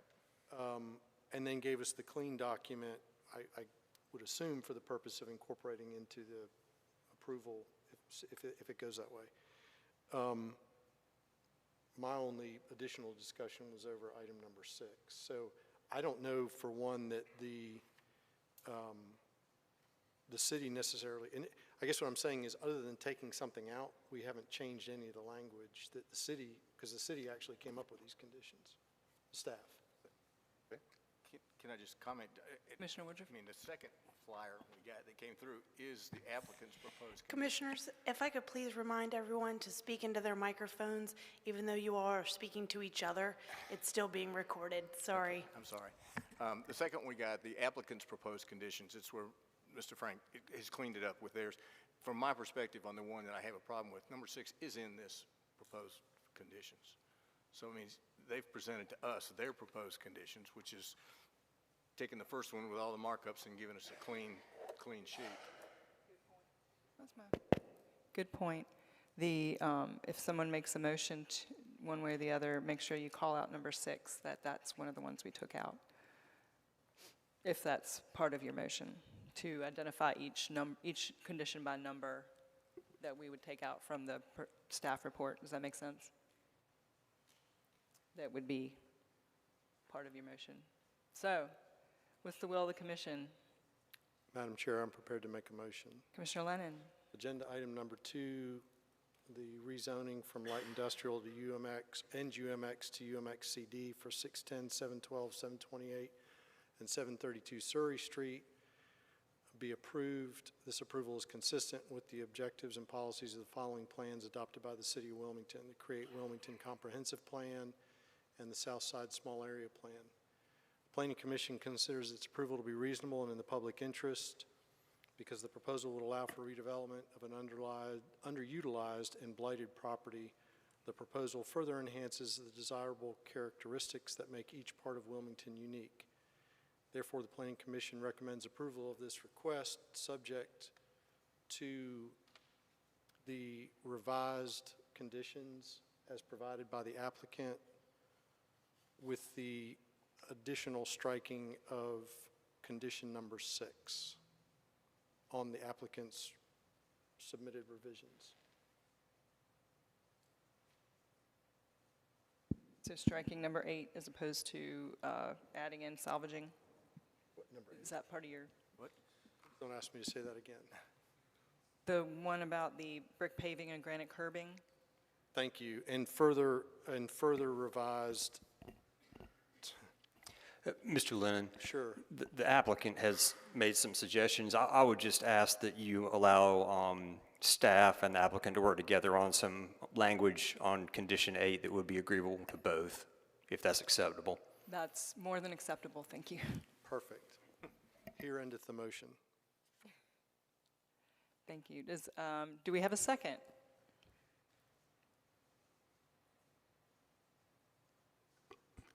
Madam Chairman, can I ask one question? Let's get a second, and then we'll have further discussion. Yeah, I'm comfortable seconding that. Okay, thank you. Is there any further discussion? So we removed number 6 from applicant submission to the clerk. And then what just happened there? Great, so, Mr. Attorney? Mr. Frank handed me some revised language for number 8, and it's my understanding from the applicant that they'd be okay with that, and I think staff largely will be as well. So I'm just asking for 8 to remain in with the ability for the parties to work on that language and finalize it if it's voted on by this body before it comes to council, if that's acceptable. But to clarify, 8 being the one about the bricks and the curbing. Yes, sir, correct. In the original, yes, in the original conditions.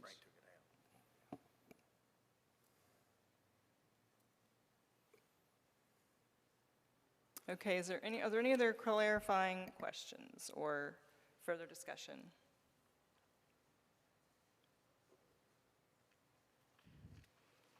Okay, we will take a voice vote. All in favor of approving agenda item number 2.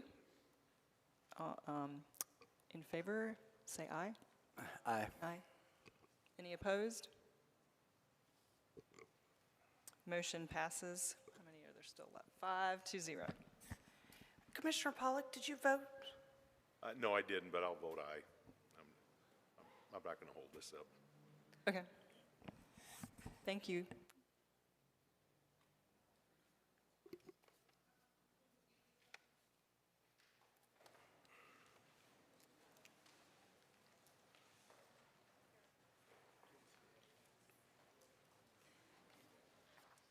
Can I recuse myself from the item before you break? Thank you. Oh, before we break. Okay. That's a good idea. No, I was thinking that too.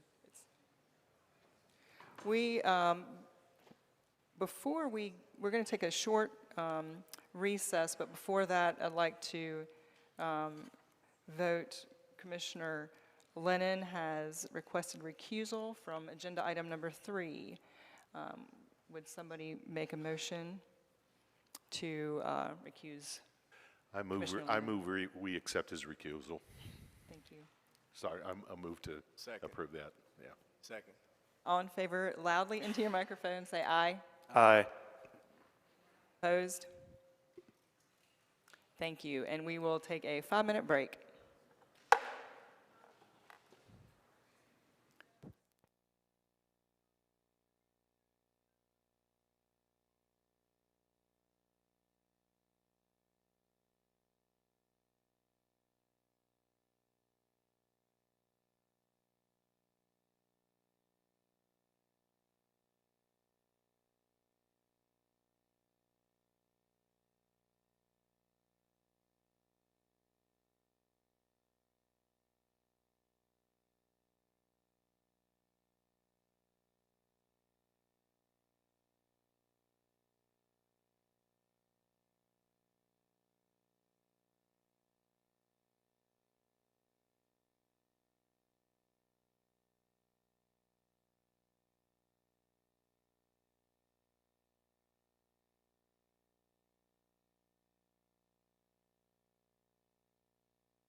Right.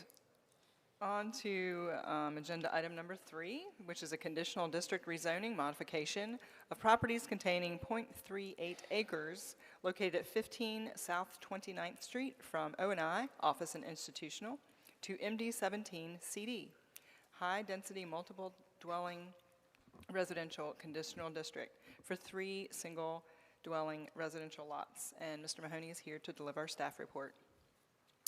Thank you, Madam Chair and members of the commission. Good evening. As mentioned, this site is located along the east side of South 29th Street. This is near the intersection of Market Street and 29th Street. It contains approximately 0.38 acres and it's currently vacant. This map shows the general vicinity surrounding the request. And these are photos of the subject property and also the conditions of South 29th Street, looking both north and south. These are photos of adjacent land uses. You'll see vacant lots to the west, residential uses to the south, and the Forest Hill urban lofts directly to the north. The site's currently zoned O&I, Office and Institutional Zoning District. It's bordered by O&I zoning to the north, west, and east. There is MFMH, which is multifamily medium-high density zoning located directly to the south. And there's R15 zoning located to the east and southeast. The applicant is proposing to rezone the site, as mentioned, from O&I, Office and Institutional Zoning District, to MD17. It's High Density Multi-Dwelling Residential District Conditional District. This is for 3 single dwelling lots, as shown before you on the proposed site plan provided by the applicant. Based on the existing lot size and proposed zoning, a maximum of 3 units is permissible on this site under the proposed zoning. In April 2019, construction plans were approved for the subject site for the development of a mixed-use building similar to the Forest Hills urban lofts. That proposal included 9 residential units and 300 square feet of commercial space. These plans are currently valid at this moment. If approved, the proposed rezoning would replace the previous approved plans for that mixed-use building and would be replaced with the proposal before you tonight, which is the 3 lots for single dwelling uses. And just as a reminder, in the conditional rezoning process, the applicant is bound to the proposed site plan shown to you here tonight. If you were to recommend approval and it were to be approved by City Council, this would be the plan that would be approved for this lot and for this development. If there were to be any changes in the future to this zoning, either to change the approved plan or to a different district, it would have to come back through this process again, back before you as Planning Commission and City Council. So just wanted to lay that out as well. The site is located within a suburban commercial retrofit area of opportunity on the Comprehensive Plan's Growth Strategies map. The plan calls for infill sites within existing neighborhoods to be developed in a manner that is compatible and consistent with the existing development pattern. The proposed rezoning would allow context-sensitive infill that's compatible with the surrounding neighborhood along South 29th Street. These designations also promote moderate increases in densities where appropriate. This proposal places additional density near a major corridor, which is also near transit and is in proximity to commercial services along Market Street. Staff believes this proposed zoning amendment is consistent with the recommendations of the Crate-Wilmington Comprehensive Plan and that the request is reasonable and in the public interest. Staff recommends conditional approval with the conditions outlined in the case summary be applied if Planning Commission were to recommend approval tonight. That concludes my presentation. I'm happy to answer any questions, and the applicant is here as well. Brian, God, I'm sorry. Commissioner Pollak? Patrick. Yeah, Patrick, I'm sorry. Could you go back to your slide that had the 3? Yeah, sure. Yeah, right there. 5 foot on the side, is that the current allowed variance from the building to the property line, or would that be requiring any type of an adjustment, Board of Adjustment ruling, or is that? No, that's the. That is the current.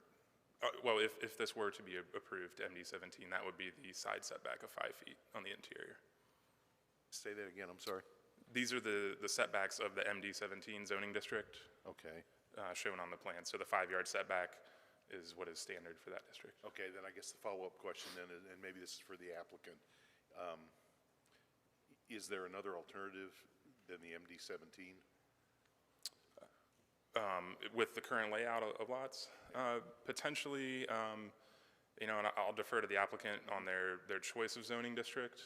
However, you know, staff, we've analyzed it and have seen that potentially R3 zoning may work in this location. There's not R3 zoning really near this site. There is multi-family, medium-high density zoning just directly abutting this. Right. So I don't want to speak for the applicant or put words in his mouth, and he'll, I'm sure, explain the decision, but it would make sense to keep a similar zoning. We no longer have that zoning. That's from a previous code. It's a legacy district, but the MD17 is pretty consistent with that zoning district that's directly adjacent to the south. So we look at more of the plan versus the name of the zoning district, and what the plan is for 3 lots with single dwellings on each lot. Okay. I hope I answered your question. Yeah, that's fine. So to emphasize that, and you did a great job explaining it earlier, if there was anything else, even though it's an I guess MD now, zoning district, and the density is a lot higher, by right, if it wasn't a conditional district, they could do a lot more intense use, but because they have the site plan and it's a conditional district, they can't do anything else but this without coming back here. Right, if approved, any changes to the plan would have to come back through the process, yes. Great. Thank you. Commissioners, any questions for staff at this time? Mr. Clifford? Make sure I'm following you. R3 is part of the legacy code? No, the MFMH to the south. Oh, okay. All right, thank you. Yep. JC. Commissioner Woodruff.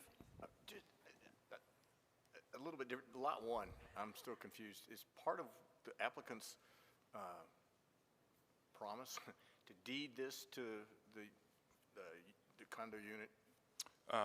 Lot 1 you're referring to with the parking lot? Yeah. That is not part of this request. I will defer to the applicant on their future plans and any transactions. It's nothing that we're commanding them to do or requiring them to do. They've just stated that they are going to deed that lot 1, the parking, to the front. Right, it is not part of the request tonight. Okay, all right. Commissioner Adams? The last project we looked at talked a lot about specimen trees influencing the layout.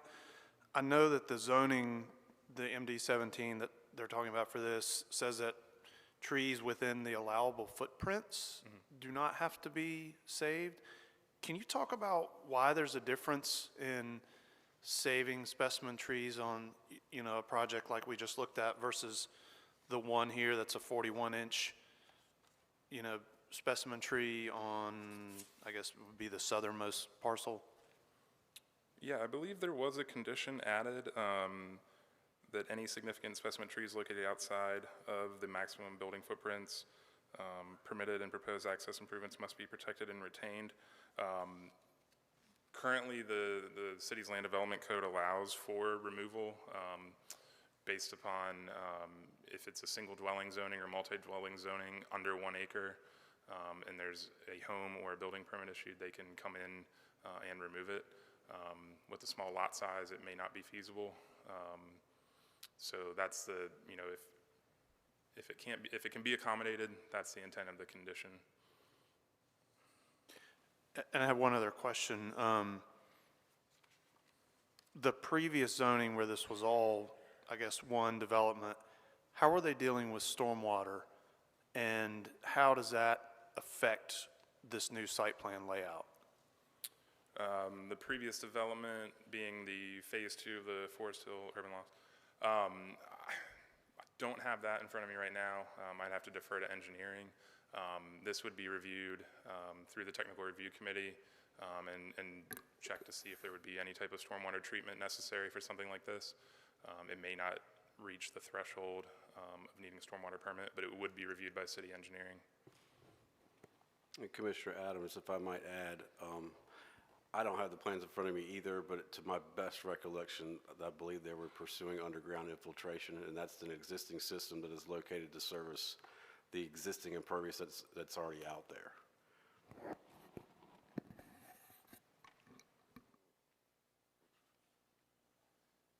Okay.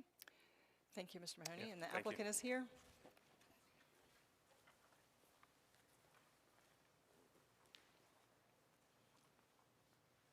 Madam Chairman, members of the Planning Commission.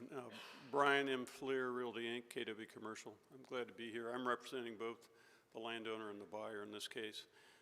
Several questions I can address. What we've got outlined here is a building footprint for these. This in fact does represent the setbacks that are currently allowed in the MD17 district, and we will adhere to it. It's our intent to build this out. If you've been on the street, there is a nice array of contemporary smaller homes. That is our intent with these 3 lots. We are going to build on these homes, or on these lots. And so it'll be in keeping with the existing neighborhood. We will adhere to, this does go through technical review committee. So anything relative to stormwater, any other technical review items will be addressed in that session, and we will have to adhere to those as we move through the zoning development process and also applying for building permits for these 3 individual lots. The question came up about the parking. We are purchasing the parking. It is not subject to the rezoning request tonight, but it is accurate. We've been working with the HOA since the inception of this project, and it is our intent to deed that back to the HOA for the continued parking. It is not necessarily part of that phase 1 project, but that was part of the, just say, good faith effort that we made to work with the HOA. And so that will be retained as parking ongoing. In general, it is our intent that the question came up about the choice of zoning. As Planning Commission will know, the zoning nomenclature changed within the last year and a half, I think, Brian. And this the MD17 is the closest representation of the zoning along that street, particularly with single family. And so there are no other R districts that match this, particularly the R3, so this made the most sense, and it certainly is in compliance with the city comprehensive plan. So that was our intent. Again, this is conditional use. You're absolutely right, Madam Chairman. If we do anything outside of this, we'd have to come back before this body and city council to change that. So it's clearly our intent to do single family. With that, I'd be glad to answer any questions the commission might have. Thank you. Any questions for the applicant this time? Thank you again. Thank you. All right. We will open the public hearing at this time. Anyone who is here to speak in favor of agenda item number 3?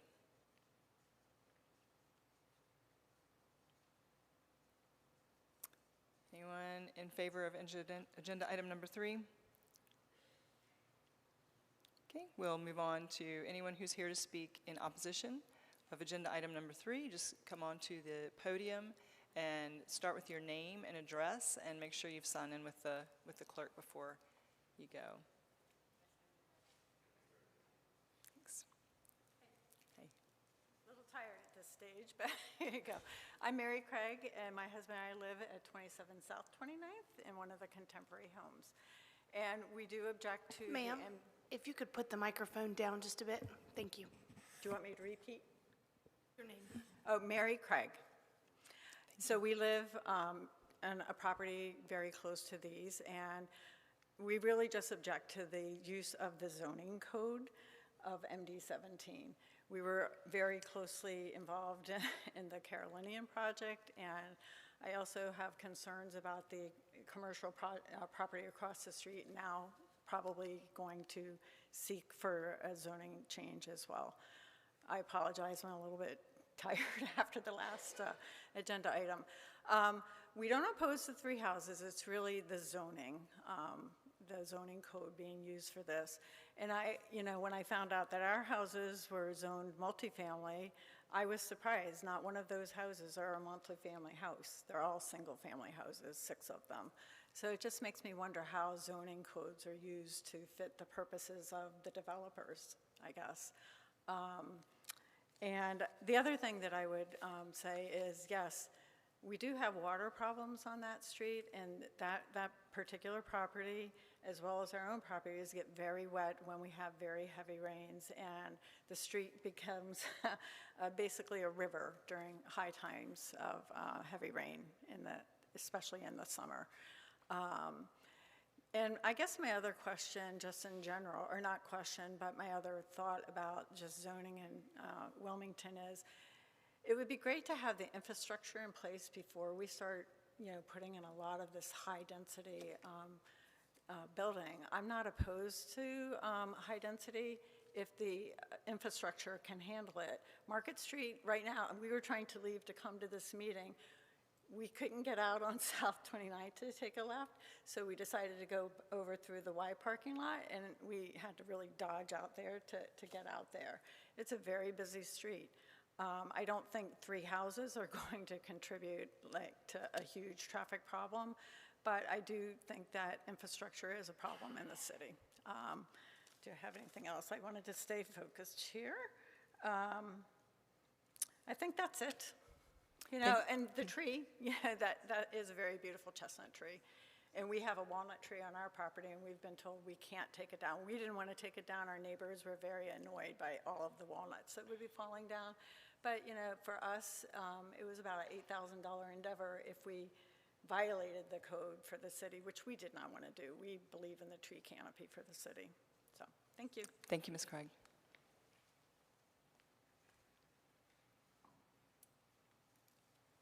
How are we doing on time? I'll try to be brief. It's been a while for all of us here. My name is Robert McCord. I actually live on Fifth Avenue, but I own the house at 23 South 29th Street, so it's actually right next door to the 3 planned houses. And I do appreciate the thoughtful words from the representative of the buyer. I also don't have any objection to 3 houses there, but the gentleman, my eyesight is going, Mr. Pollock, am I pronouncing? The query about appropriate zoning is what was of concern to us. The trees and the treatment around that neighborhood seem to be, it's all become an inflamed issue because of what's going on with the Carolinian. And what suddenly, on that really sweet, very narrow street, has become kind of a high crime, high trespassing street, so that you have a lot of people who break the law, staying in the suites right to the west of us, in the Suites Inn, and they migrate over to the Carolinian. There seems to be some sort of movement to do highest density development right around us. I also am actually for having an increase in the amount of high-density development. I'm generally pro-development. I would love to see more affordable housing, and I think this conforms to the neighborhood from what we just heard. And I certainly would be comfortable with variances in a normal residential zoning. But it's the request for the MD17, the highest density available, which first of all could be a very dangerous precedent, because we just had an argument with the Carolinian saying, look, build up right there. We're all for redevelopment of the Carolinian. The city needs that. But you can't build that heavily behind the Carolinian as you move south. You're going to create all kinds of problems. Build 8 houses. Don't build 54 houses with no outlets, no extra parking, et cetera. So we're trying to have a balanced conversation, and it's very hard as a citizen to get in front of this, right? So that it would have been great to get with staff, get with the appropriate representative, come and say all of the neighbors are fine with this development and happy with these variances without leaping to this highest density zoning. I noticed the very next item, conditional redistricting number 4, is asking for 24 townhomes, and yet it only needs a moderate density rezoning. And so this caused alarm on our parts, and we were wondering if there's a way that staff might be able to work with the buyer so that we don't get another maximum density. And I'm also worried that they buy it and flip it, that it isn't actually developed this way, and that it becomes a rolling battle. Now it's rezoned, now within that, by right, we're entitled to do certain things, et cetera. So I hope those comments make sense, and I appreciate your time on such a long evening, and thank you for your hard, thoughtful work. Thank you. Thank you, Mr. McCord.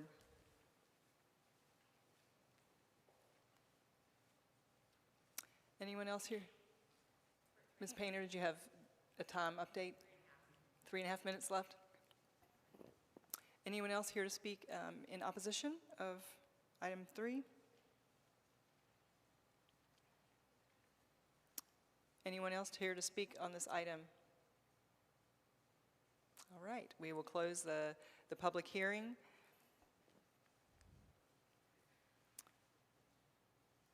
Just as a matter of procedure, what's in front of us tonight as the Planning Commission on our agenda is regarding this particular item. It's a conditional district rezoning. We're not here to determine which zoning is appropriate. That happens before it comes here. There's a lot more to the zoning districts than just the density.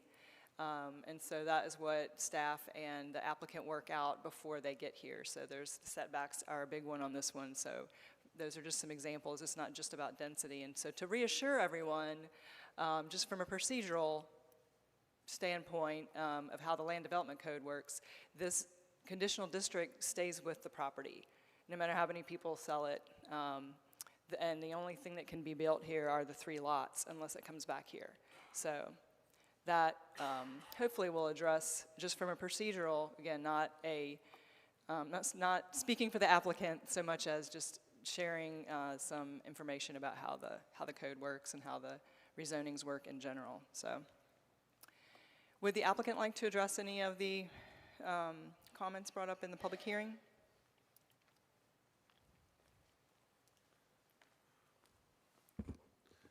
Thank you, Madam Chairman and Commissioner. Just a couple thoughts.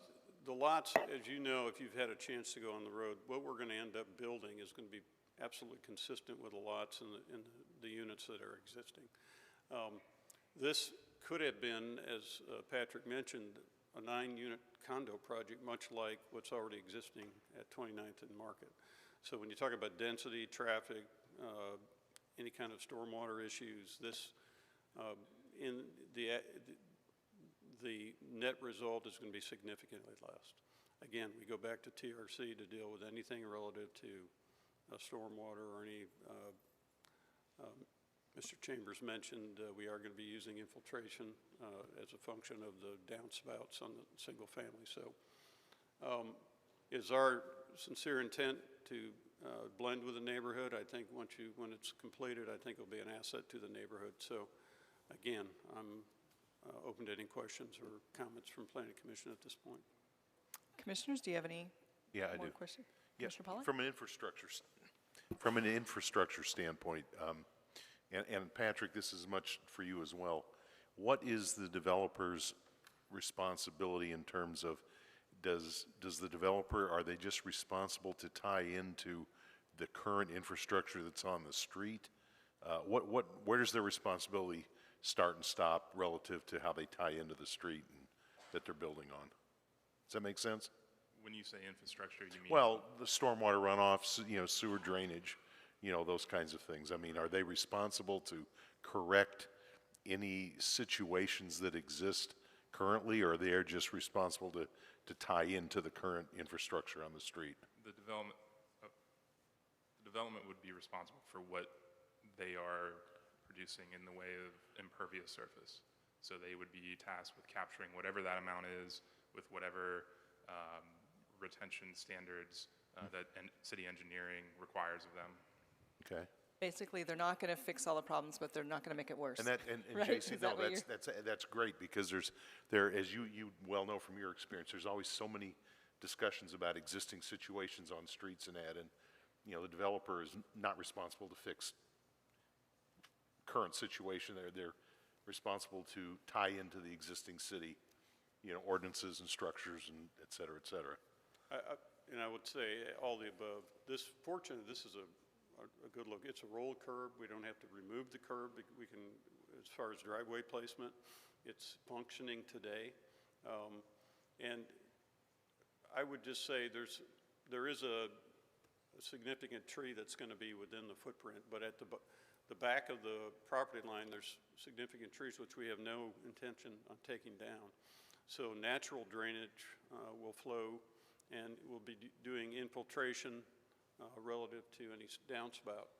And the road was designed originally, this lot was designed to handle this 9-unit condo project. So back in the day, that was a consideration. We're adding 3 single-family, which will not have a significant impact. But we are still subject to the TRC format. And if there's anything to tie into relative to stormwater, we will have to do that. That's a function of our responsibility when we go for our permits.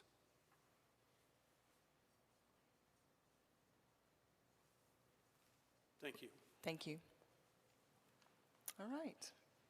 What kinds of comments do we have about this one? Questions for each other? Discussion? Commissioner Adams? I know the street well. I have a good friend that lives down at the further southern part of that. So I think that the houses that are being proposed in terms of scale seem very in keeping with the majority of the residential that's there on that street. And it is good to hear, I guess, concerns about reduction in density. I want to speak a little bit too about just the nature of the binding qualities of this. As a practicing architect in this town, I deal a lot with conditional site plans, and I can assure you that when something is conditional, it is binding, and it takes a lot to go back and change that on a particular parcel or a site. So this, I'm confident that what you see here is what you're going to get. So, thank you. Thank you. Any other discussion, deliberation? What's the will of the commission? Commissioner Woodruff? Make a motion. Regarding agenda item number 3, case number CD 8-1222, request on 15 South 29th Street to rezone from O&I to MD 17, conditional use. Make a motion to approve this request because it's consistent with the objectives and policies of the following plans adopted by the City of Wilmington. Create Wilmington Comprehensive Plan.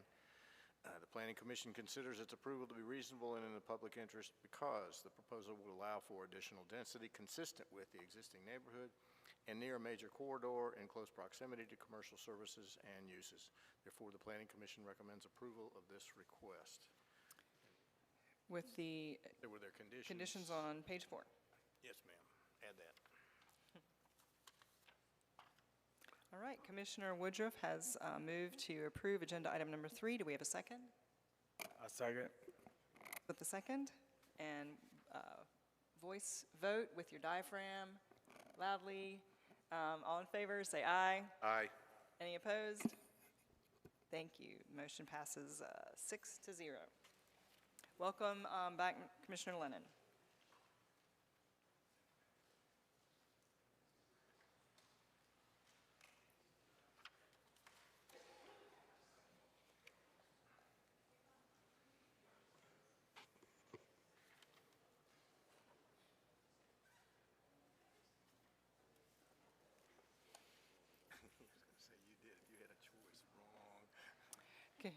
Item number 4, agenda item number 4 is a conditional district rezoning of properties containing 2.52 acres located at 222 through 246 Victory Gardens Drive and 5815 Tulip Drive.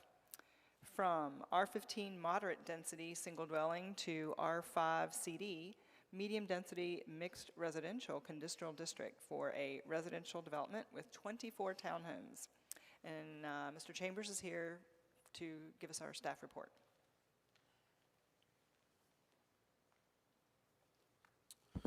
Good evening, Madam Chair, members of the Commission. The site is located on the west side of Victory Gardens Drive, just south of Oleander. Contains 2.5 acres.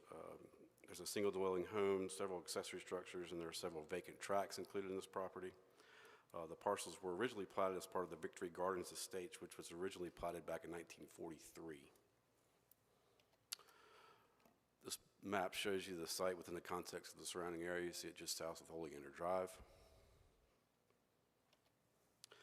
Here's several photos of the subject property from Victory Gardens Drive. And then we have a couple photos looking north and south on Victory Gardens. And then the bottom two photos are looking east from Tulip Drive and Roslyn Drive, which are two stub streets that are to the west of this property. And then we have several photos of the properties that are located directly across the street from the subject site on Victory Gardens Drive. The site is surrounded by single dwelling uses and it's just south of the commercially zoned areas of Oleander Drive. On June 20th of 2017, City Council approved a street closure for a portion of Tulip Drive that previously crossed the site, and that's the area in blue. That was for a proposed development that obviously never occurred, so here we are with a different development that's coming through for request. And the applicant is now proposing an R5 conditional district for a 24-lot townhome development. They're proposing to extend both Roslyn and Tulip Drives through the project to provide access to the proposed development and then reestablish that street grid. Traffic data indicates that both Victory Gardens and 58th Street are operating within their design capacity with a level of service of A. The estimated trip generation between what's allowed by right and what's being proposed is negligible. I think when you have sites with the lower the unit count, the lower the intensity of development when you're comparing what's there and what's allowed, the trip generation numbers get a little bit skewed. It's more dramatic when you have a more intense development to show the differences. On this scale, it's a little different. I think we're showing like -2 p.m. trips or something. So we don't put a whole lot of weight on that. The proposal does include 27,000 square feet of impervious area, which is roughly 28.5% of the site. The site is part of the watershed resource protection area, so they will require exceptional design for the portions of that site that are above 25% impervious. Staff has included a condition that all existing protected trees not located in our building footprints or impacted by the site improvements be preserved.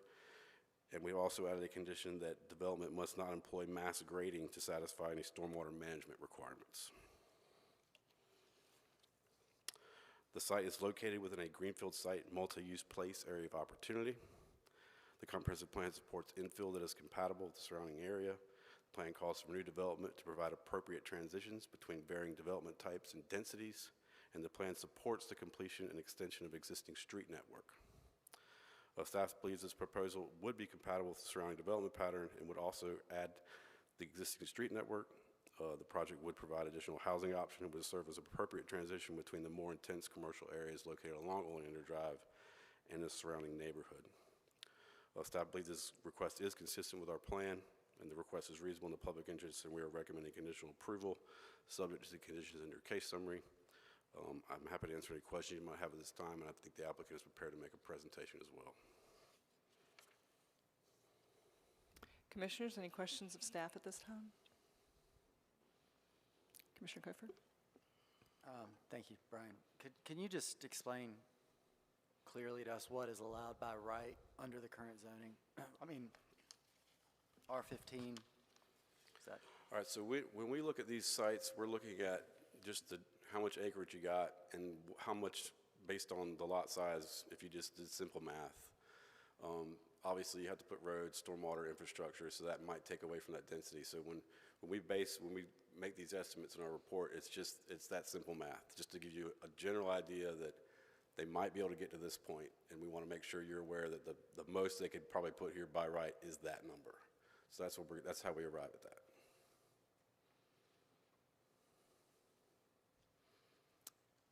Commissioner Adams? Brian, there were 2 versions of the site plan included in our package. There was no change in units. It was just redistributing them in the properties? That is correct. With their original application, they had a different configuration. After the staff met with them, we provided some guidance as to what we would think make a better design. So we asked them to align the units along Victory Gardens to provide more of a uniform set of frontage along Victory Gardens as opposed to putting the sides of the units on Victory Gardens.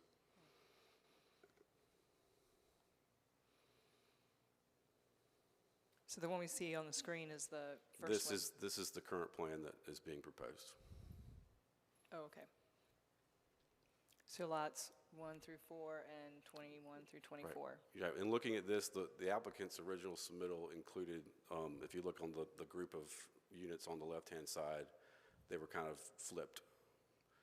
90 degrees, and same thing on the right. So we just asked them to flip, and so you have those units that are actually fronting Victory Gardens to create that frontage along the street.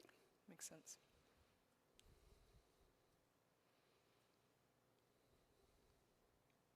All right, is the applicant here? Yes, ma'am. Thank you. Thank you, Mr. Chambers.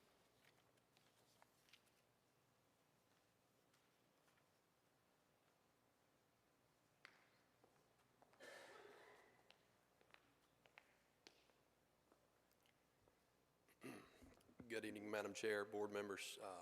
Thank you sincerely for your time. I know this is a thankless job, and you're not being paid at all, but now definitely not overtime. So thank you for hanging with us. I'd like to thank Mr. Chambers as well. He's been very responsive and very insightful when we've reached out to him for comment regarding this rezoning. I'd also like to thank the community members that came out for our community meeting, and I would like to offer an apology to them. We utilize the American Legion building, and while the veterans serve such a great purpose from their heroic war efforts, I think their opinion of what technologically advanced audio-video equipment and ours is quite different. So we had a little bit of a clanky meeting, but here we are this evening to walk it through one more time, and certainly appreciate the public's input, especially Ms. Nicole Karn, who's provided a lot of feedback that's helped us tailor this project. So I'm here tonight representing the applicant. My name is Jordy Rawl, owner of TA Bass Knight, a small consulting firm. Been involved in various single-family developments throughout the Wilmington area, and so familiar with the process, and usually between the 10 and 30 lot subdivisions. So the applicant or the property owner reached out to me to be their applicant and representative. Joined tonight by Lexi Gray Properties representative, and also Mr. Marty Vahue, who, if this project moves forward, would be the proposed builder on the project. Brian's presentation gave a very thorough overview, so I don't want to reiterate anything that he's already touched on. I do want to mention, as it is pertinent to latter part of this presentation, that the site you see bubbled towards Oleander Drive up towards the top of the screen is not part of this application, but it is owned by the property owner of the property for rezoning in front of you this evening, which will play into effect of what we have to present. As you can see, most of the property is cleared, and it's got a great proximity to Oleander Drive.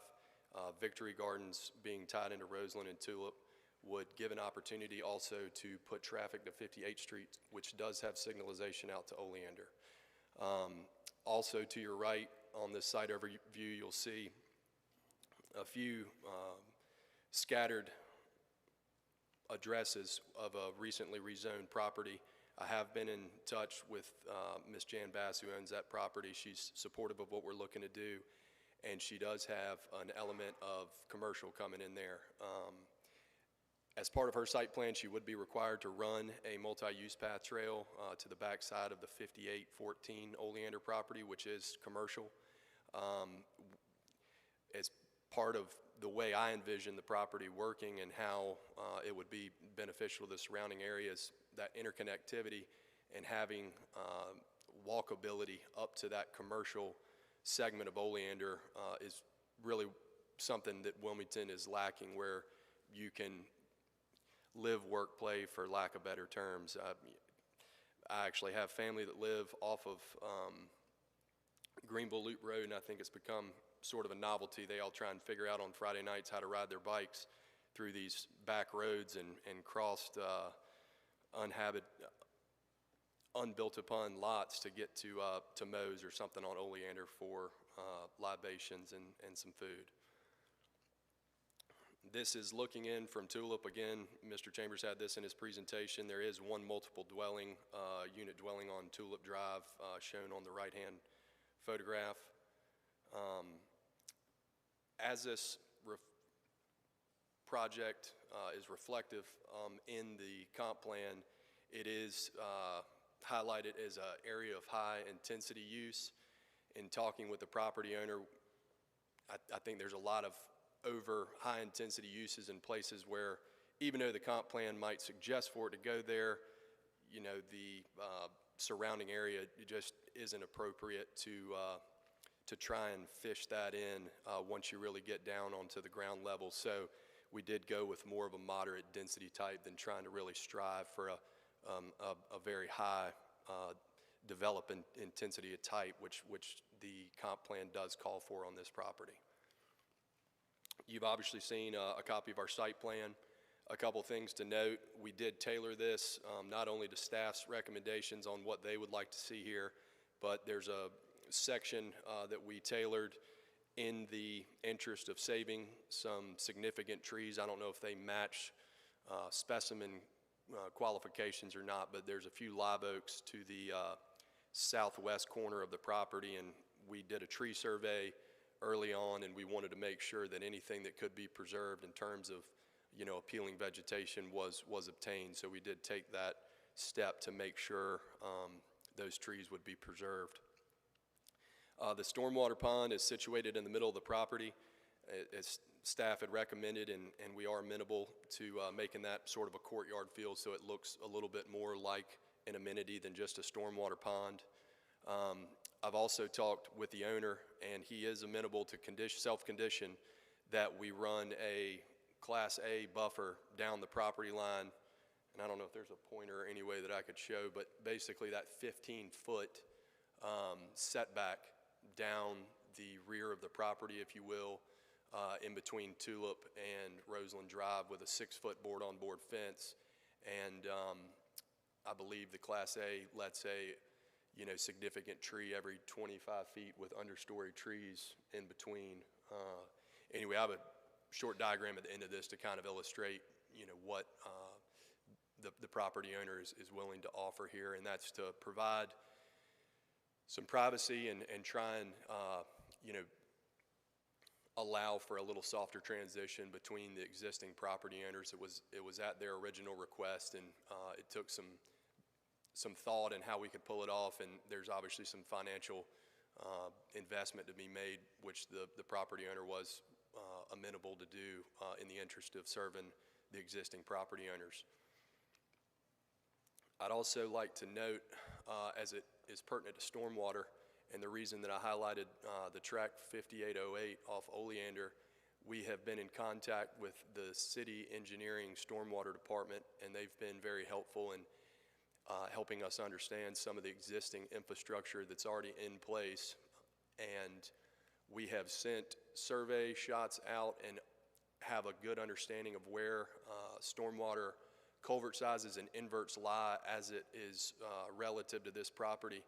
And one thing that is pretty unique is we believe, and when I say we are engaged with an engineer who couldn't be here tonight, Mr. Gary Pape, that there's an opportunity to shield water away from anywhere else that's being collected from the surrounding property owners. And if you look up at 5808, you'll see a 20-inch culvert. There's a box there in front of that yard. So having that property under the same ownership, we wouldn't have to obtain any sort of special permission or easement, but we could potentially, and what we're looking to do is tie in perhaps the discharge from our normal pool elevation into that stormwater system, and then maybe have an emergency overflow come out down Victory Gardens and then over to the culvert that you see kind of at the top right of the screen. Actually funnels from a stormwater swell that comes down Victory Gardens Lane, and it actually splits the stormwater basin. So as you go right, you go to Bradley Creek. As you go left, you go to Hewlett's Creek. And so that's an attempt in a stormwater metric that's relatively unique to this property's geographic location, where you could actually give relief from the stormwater relief off of this property into two different directions. And when we looked at it with a surveyor, And a lot of the concerns we had at the community meeting were, we flood. So, and I know that's a common cause, so we really wanted to take the extra steps to look into how we were going to be able to treat that. A lot of their stormwater, unfortunately, comes down Tulip, and you can see that red hatch line across from the 14-inch line. Most of their stormwater goes into a southerly direction and doesn't really have any relief. It doesn't really go to a place where it can be captured into headwaters or wetlands for relief. And so I think, unfortunately, that is a huge detriment to why they experience, flooding during high rain events. So that is something that we're looking at and committed to figuring out. And in conjunction with the buffer that I had mentioned, we do intend to use the organics and the strippings at the time of development, if permitted, to build a berm up along with that fence and those proposed plants to create that buffer so that we could make a change in elevation. That way we're not sheet flowing water back onto the existing residents. And again, just trying to find a way to say, hey, practically, how can we keep from, disabling community members in the event of a high rain event, and really doing all that we can to capture pre and post rain events here on the site and do the right thing with it. So we're looking more into that. We're spending and investing in the right tools and surveying and design to figure out how to make stormwater a top priority of this project. We had a request to design to 500 year. I don't know if we can commit to that, but I do know that we're taking all the right steps in the right direction to exceed what the 100-year floodplain requirements would be. This is just a survey showing that the property is contiguous with the ownership of what we have before you for the rezoning application.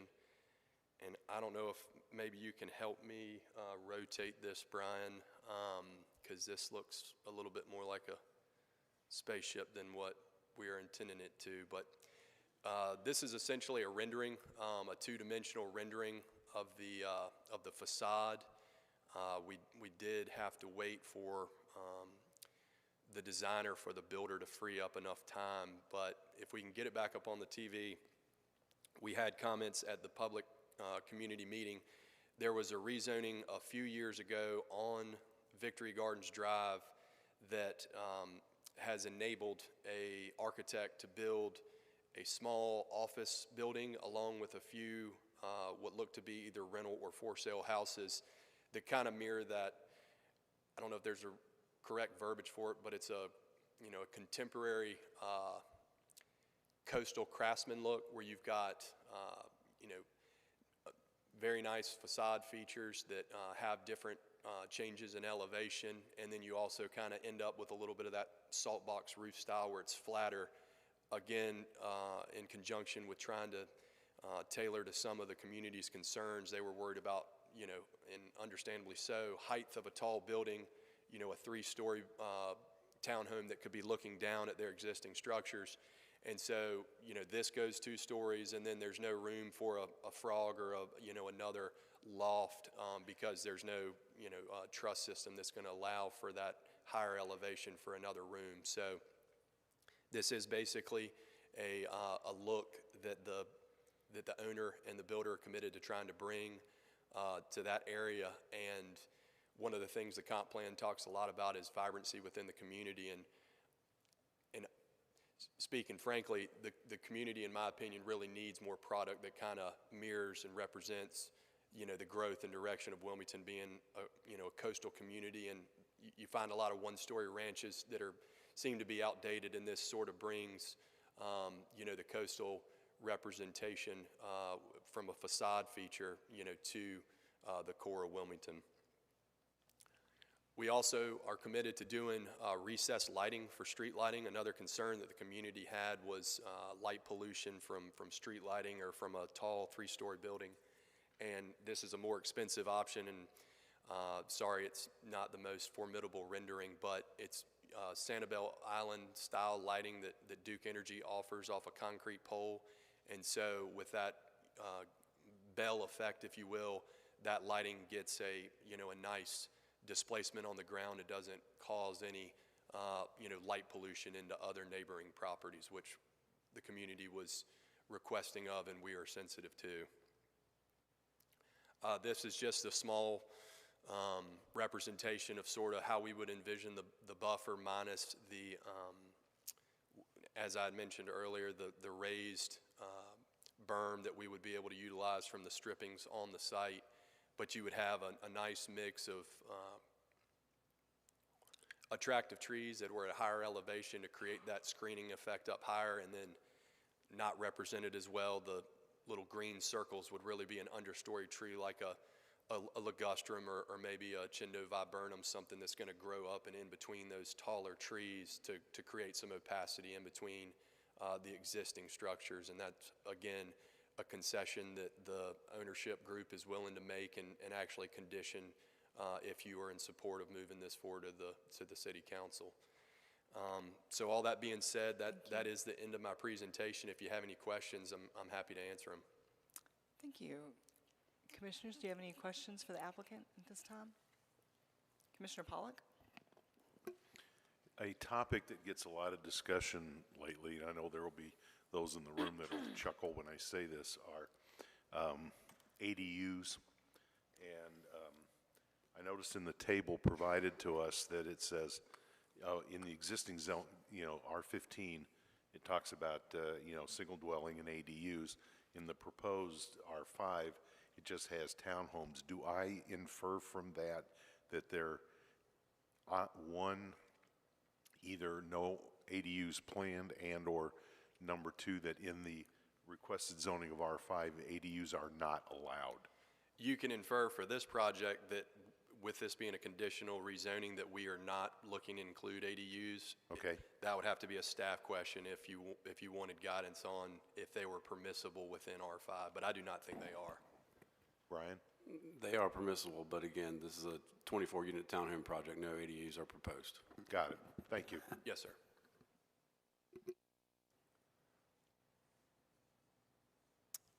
If there's no other questions for the applicant at this time, thank you. Yes, ma'am, and I would like to note, I think we may have a little extra time. Nobody else from our group wants to speak, and we do not have anybody here in favor.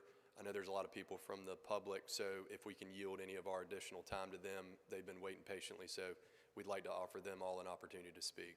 Okay, yeah, the applicant presentation time is different from the public hearing time, so Understood. appreciate your Yes, ma'am. Thank you. yielding your time. All right, the public hearing is open for, we'll start with anyone who's here to speak in favor of agenda item number 4.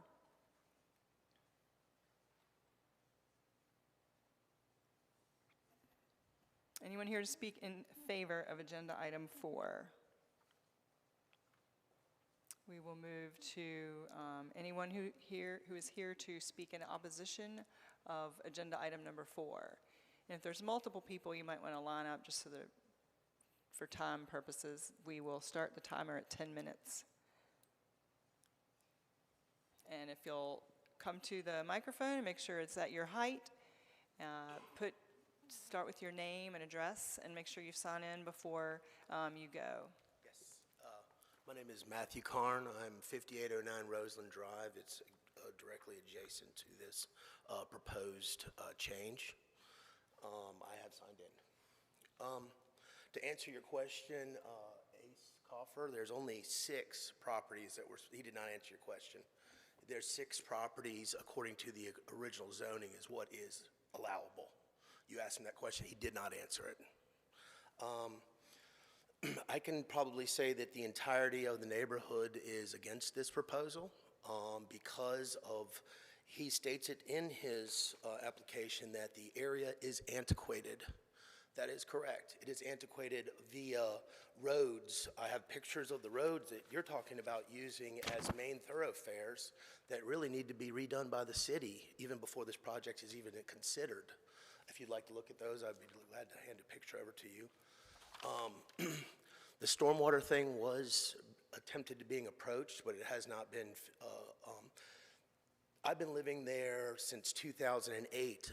He did not mention that those 2 roads, when it floods, which it floods on a heavy rainstorm, there will be no access in and out of this property for 24 condominiums. that many people are going to be stuck and not be able to get out. There's a lot of things, I feel that this project could happen, but I don't think that they have done their complete due diligence. I think that they have not asked the right questions, and a lot of things are getting swept under the rug. They're saying, well, this will increase your property value. Well, my property value will be 0 if it's underwater. That's what this could cause very easily. This is not, I have no problem with the original zoning. If the man wants to build 6 beautiful houses, I applaud him. I look forward to seeing them. This is going to be a horrendous burden on the structure of the thoroughfares to and from it. The electrical grid, our water is barely dripping out of our faucets already. I don't know how they're going to increase water pressure to compensate for this. He is correct. He even wrote it in the application. Everything is antiquated. It all needs to be brought up for this to be a viable solution. If you can find a single person in my neighborhood that is in favor of this, please let me know, because I haven't talked to one. I would request that there be some studies done on the stormwater drain situation, since there is mass flooding at the end of my street. Studies on if the roads can handle the capacity that it's going to be placed on them. These roads were in place. Some of them are 70 years old. They've never been touched, but they've had no traffic on them because they've been dead-end streets, almost like a cul-de-sac. You're proposing to put, let's say, 2 cars per condo, 48 cars twice a day. I mean, you do the math. We're talking about serious amounts of traffic going over these roads that just can't handle it. They're not ready for it. I mean, I'm only touching the surface of what the problems are here. I'm just wanting to make sure that the city needs to understand that there's more to this than what they're being told. That's what I'm trying to say. Do you have any questions for me? Thank you, Mr. Karn. All right, thank you.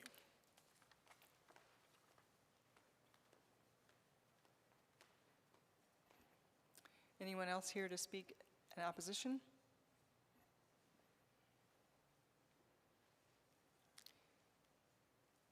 Adjust the mic to your height and start with your name, please, and address. David Lyle, and own 220 Victory Gardens, which is adjacent to this property. Understand it meets the planning guidelines. My biggest concern really is the aesthetics and the materiality of what we're going to end up with in the community. This is a transition zone, and so I understand that lots of things are going to turn over in the next 10 years. But my biggest concern really is when it's all done, the proportions, the scale, the materials that we're going to end up, and how it contributes to what is already there. The architecture of the 3 properties that they had mentioned, a business partner of mine, we developed those 3 properties. We were very cautious about the trees, the materials, the way it sat to the road, and how we inputted to the community. So all we want is the same sort of care. I'm right next to it. I understand there's not much we can do about it, but I really do care about how it looks overall for the community. Thank you, Mr. Lyle. Thank you.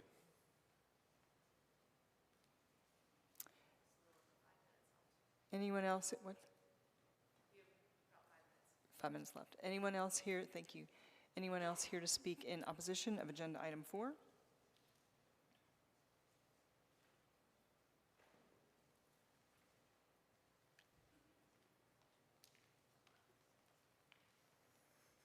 Thank you. My name is Nicole Karn, 5809 Roseland. I appreciate your time tonight, and I appreciate the information that the developer has brought to the table.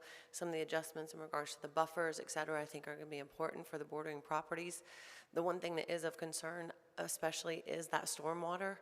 And I know that they are working with engineers, and before something is approved, I want to make sure that we have that study in place, that those adjacent properties are not affected. The property directly, we're at 5809, and so directly across from us is our neighbors, and their property during Florence, the water just from Florence went up to their, like, up past their crawl space. And so also 58 58th Street floods. It floods on like a heavy rainfall. It will flood on both Tulip and Roseland. And as he mentioned, the stormwater has nowhere to go. So I don't know what the plan is to make that any better. Even if a buffer is put over behind the stormwater pond that they're proposing between Tulip and Roseland, well, the water's going to sheet flow down Tulip and Roseland straight down to 58th Street. How is that going to help us? They're not going to have a bump in their roads that are going to tilt them back towards Victoria Gardens and then back out to the other watershed areas. So those properties around there, we're seeing flooding just not only during Florence was a unique situation, but it went and came back, but we're also seeing this kind of flooding on a normal heavy rainfall event too. So it's just a major concern. I understand that building and development is going to happen in Wilmington. The other concern too is the aesthetics of the project. You mentioned like having those towering townhomes looking down. Most of the townhomes or most of the homes in the area are single-family homes, and they're one story. And then they might have a loft area above where you could enhance the frog over the garage or what have you. So having these two-story buildings looking down on one-story homes, it isn't in keeping with the aesthetics in the community. Something like a bungalow-style home would be a little bit more in keeping. It would also be coastal in nature as well, and it would be something that I would like the commission just to consider and when taking a look at this plan. Any other questions? Thank you, Ms. Carn. Thank you very much.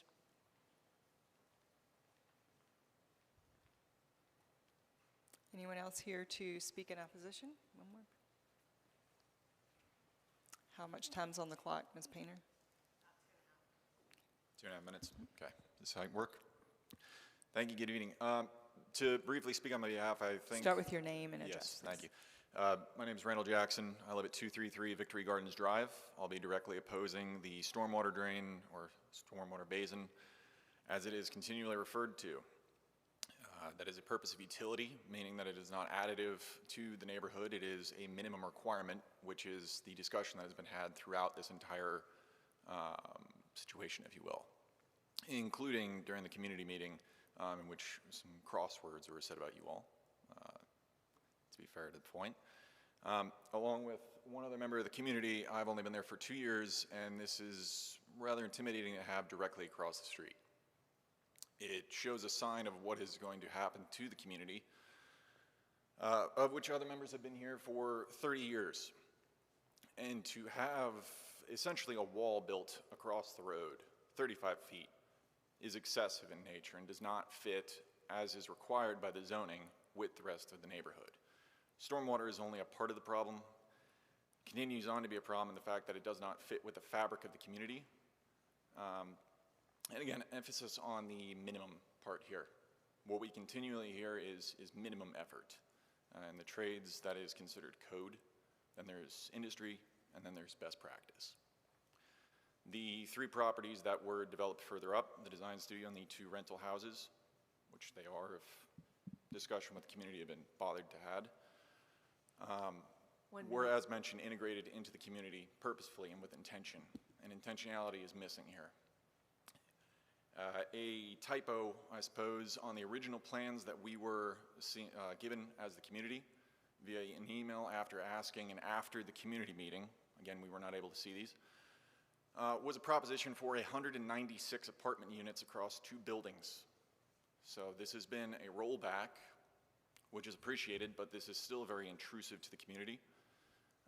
And recommendation would be, at a minimum, further discussion with the community before even considering pressing this forward. So the conditionality of the rezoning is very important, and that would be the ask. Thank you, Mr. Jackson. All right, the public hearing is now closed. Would the applicant like to come back up and address any of the concerns?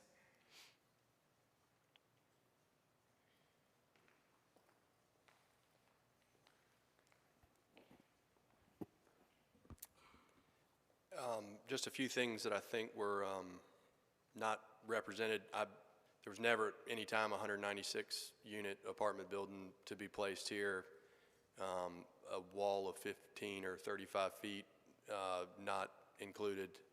As far as the design standards, I hope what I mentioned resonated with you as the commission, that we are looking to exceed design standards. We've conditioned ourselves to a relatively expensive buffer to help mitigate some of the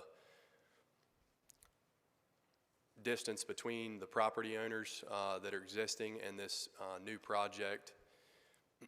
We feel like we've made several concessions to try and harmoniously fit within the community to the best of our ability, and limiting the property height to 2 stories. I also confirmed with the property owner that we can commit to using fiber cement or hardy board, hearing that there would be a potential concern about how the aesthetics of this would look, and that generally tends to be one of the nicer products that you can use in most HOAs and communities within town. So I just want to reiterate that we're not looking to guise anything. We're looking to do right by the community and enhance this project to the best of its ability.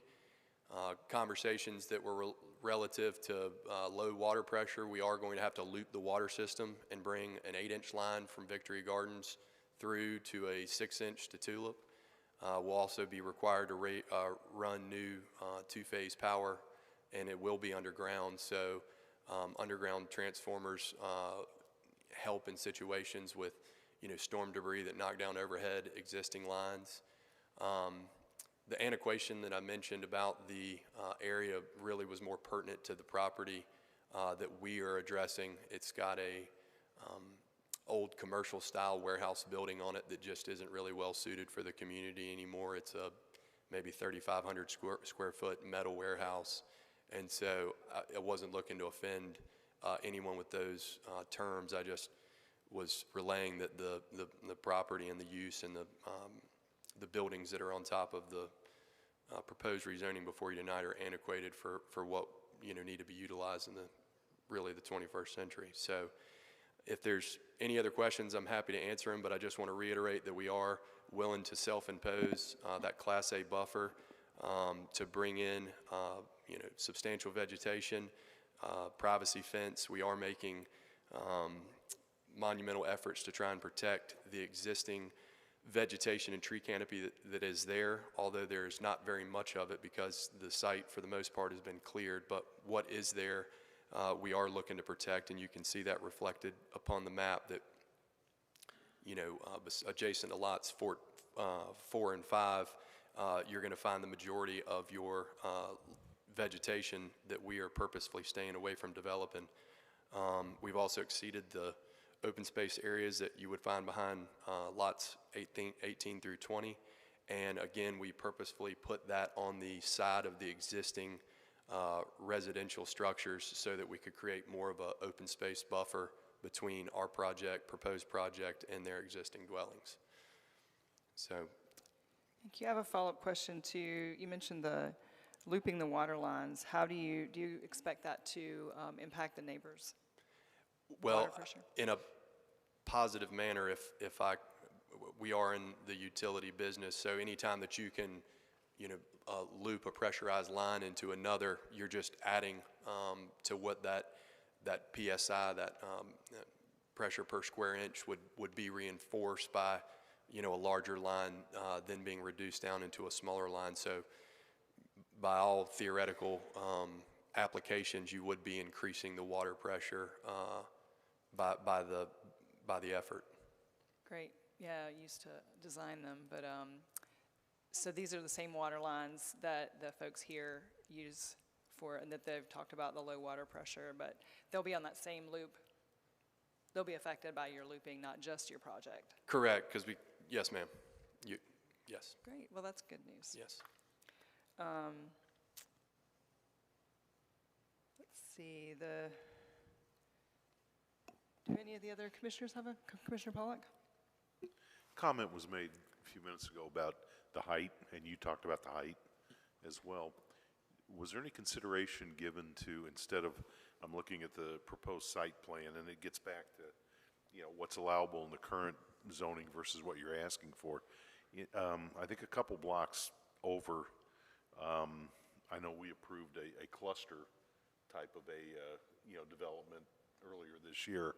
And I'm just wondering if any thought given to taking a look at that, because I think those were, memory serves me right, if there might have been some single-story view, but I'm just wondering if you've taken a look at alternate configurations, maybe a little less units, but, to try to really, give that transition, effect.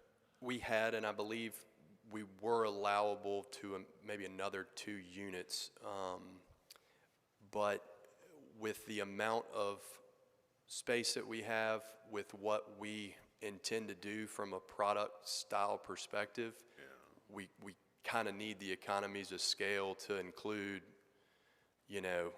like I said, several tens of $1,000s fence and buffer, include elements like committing to a fiber cement exterior.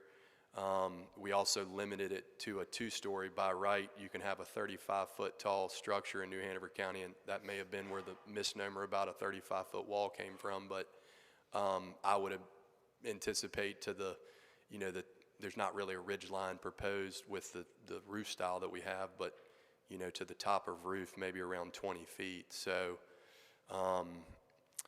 those were really the concessions that were taken, is not going as tall as we could by right. We've taken significant curtailment against the square footage that we could create on these properties by not going any taller.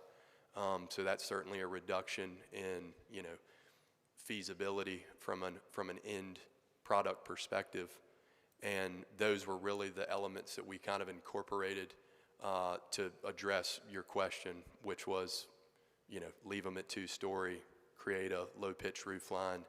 And I believe we did take originally 2 units off of the project, so we did reduce what was going to be allowable if this was rezoned. Well, my question really wasn't just leave them at 2-story. It was like, did you really assess having maybe it's some mix of 2-story, some mix of single-story?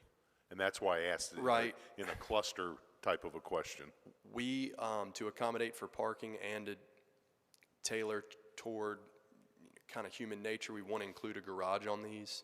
So if you put a 1-car garage on it, a 12 by 20, width and depth, you really limit that square footage on the first floor to virtually, not very much livable space. So we did consider it, but by the time you incorporate the look of the rest of the project and how we want to accommodate, a single-car garage, which help keep a tidier yard and have those residents with an ability to store, bikes and cars. 1-story just does not work for the project. Okay, thank you. Yes, sir. Commissioner Lennon? So I heard you say 2 stories. How tall are those buildings going to be? So we're working off a very rough rendering that we are willing to submit into record. It's the one you showed us earlier. I could bring. Is that the same one? Mr. Lennon, I'm gonna assume a 9-foot first floor, maybe a 8-foot second, and again, that usually you're measuring to the apex or the ridge line of the roof. Let's see. There's a hatch line over there that roughly lays out. I think I'm looking at 9 and 8, plus that differential for a little architectural detail at the top, plus some insulations. I'm going to say 20 feet, on the height.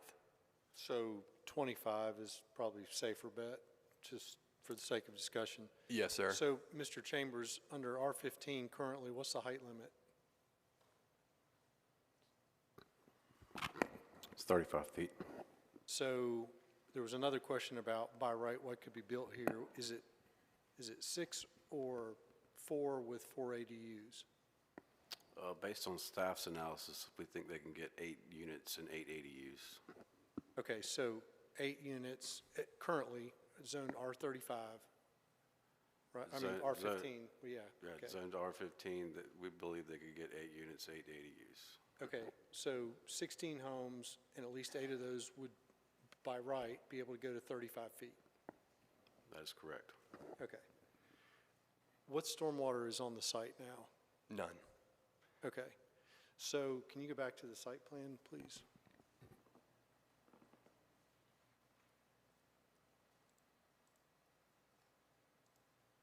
And I apologize for asking you to go through it again, but I kind of lost you. No apologies needed. So you have the basin, and I know your site plan refers to infiltration and potentially any other methods. It's going to address, obviously, what your community's producing. Walk me through that one more time. Okay. To address the concerns that were brought up. Sure.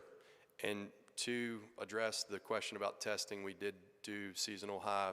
Mr. Brookswall conducted seasonal high water markings on the site, and we do have a clearance between finished grade of the existing topography and the normal high water mark. In some cases, it's around 40 inches, but not really enough to fully infiltrate. I believe our train of thought, again, referring to we being myself, the applicant, and Mr. Gary Papa, GSP, is to create a high-density stormwater pond with staff recommendation, create that stormwater pond as a little bit more of an amenity, sort of a courtyard area, maybe incorporate an aerator, use it a little bit more of an aesthetically pleasing pond than just, hey, there's a hole in the ground with water that's in it. And then along that berm fence line, if you will, we had discussed doing a series of bioretention areas or rain gardens where we could maybe incorporate that into part of our buffer. Use some high-tech style woven fabrics wrapped around sock tile with, wash stone to where we could capture some of that additional runoff, because we are going to have to look at some alternative options to meet the criteria of where we want to be with the stormwater facility for the project. As it relates to my comments about what basin it's going to go to, it was simply that we are in a unique situation to not overburden where this stormwater goes now, which is virtually, unfortunately, nowhere. But we won't be, we won't be just sending our water to their water that goes nowhere. We can actually get it out off the site. Not only can we get it out off the site, it looks like we're going to be able to obtain possibly 2 different directions to do 2 different stormwater basins, so that we can kind of evenly distribute in the event of a high rain fall. Does that answer your question? So said another way, the net result of your project in accordance with the engineering standards should be 0, right? Correct. And for pre and post, that is what the intent is that no more runoff from impervious is created So that's post-construction than prior. And that's what the civil engineer does in designing the stormwater plan with the Yes, sir. under the state guidelines. And, what is, baseline is you have to design to a 100-year event for a 2-10-25 post, and then the 100-year floodplain event. We've been requested to go to 500 by the community. I don't know if that's attainable, but I don't even know if they really call it designing to a 250, but I think we can achieve more than what the baseline minimum is with some of the practices from the testing that we've received to see that we can infiltrate, potentially create a little bit of an R crate or underground storage effect down that berm line, plus having the retention of the high-density stormwater, pond is what Dina refers to as a pond, is a high-density stormwater measure. Okay, thank you. Yes, sir. Commissioner Adams.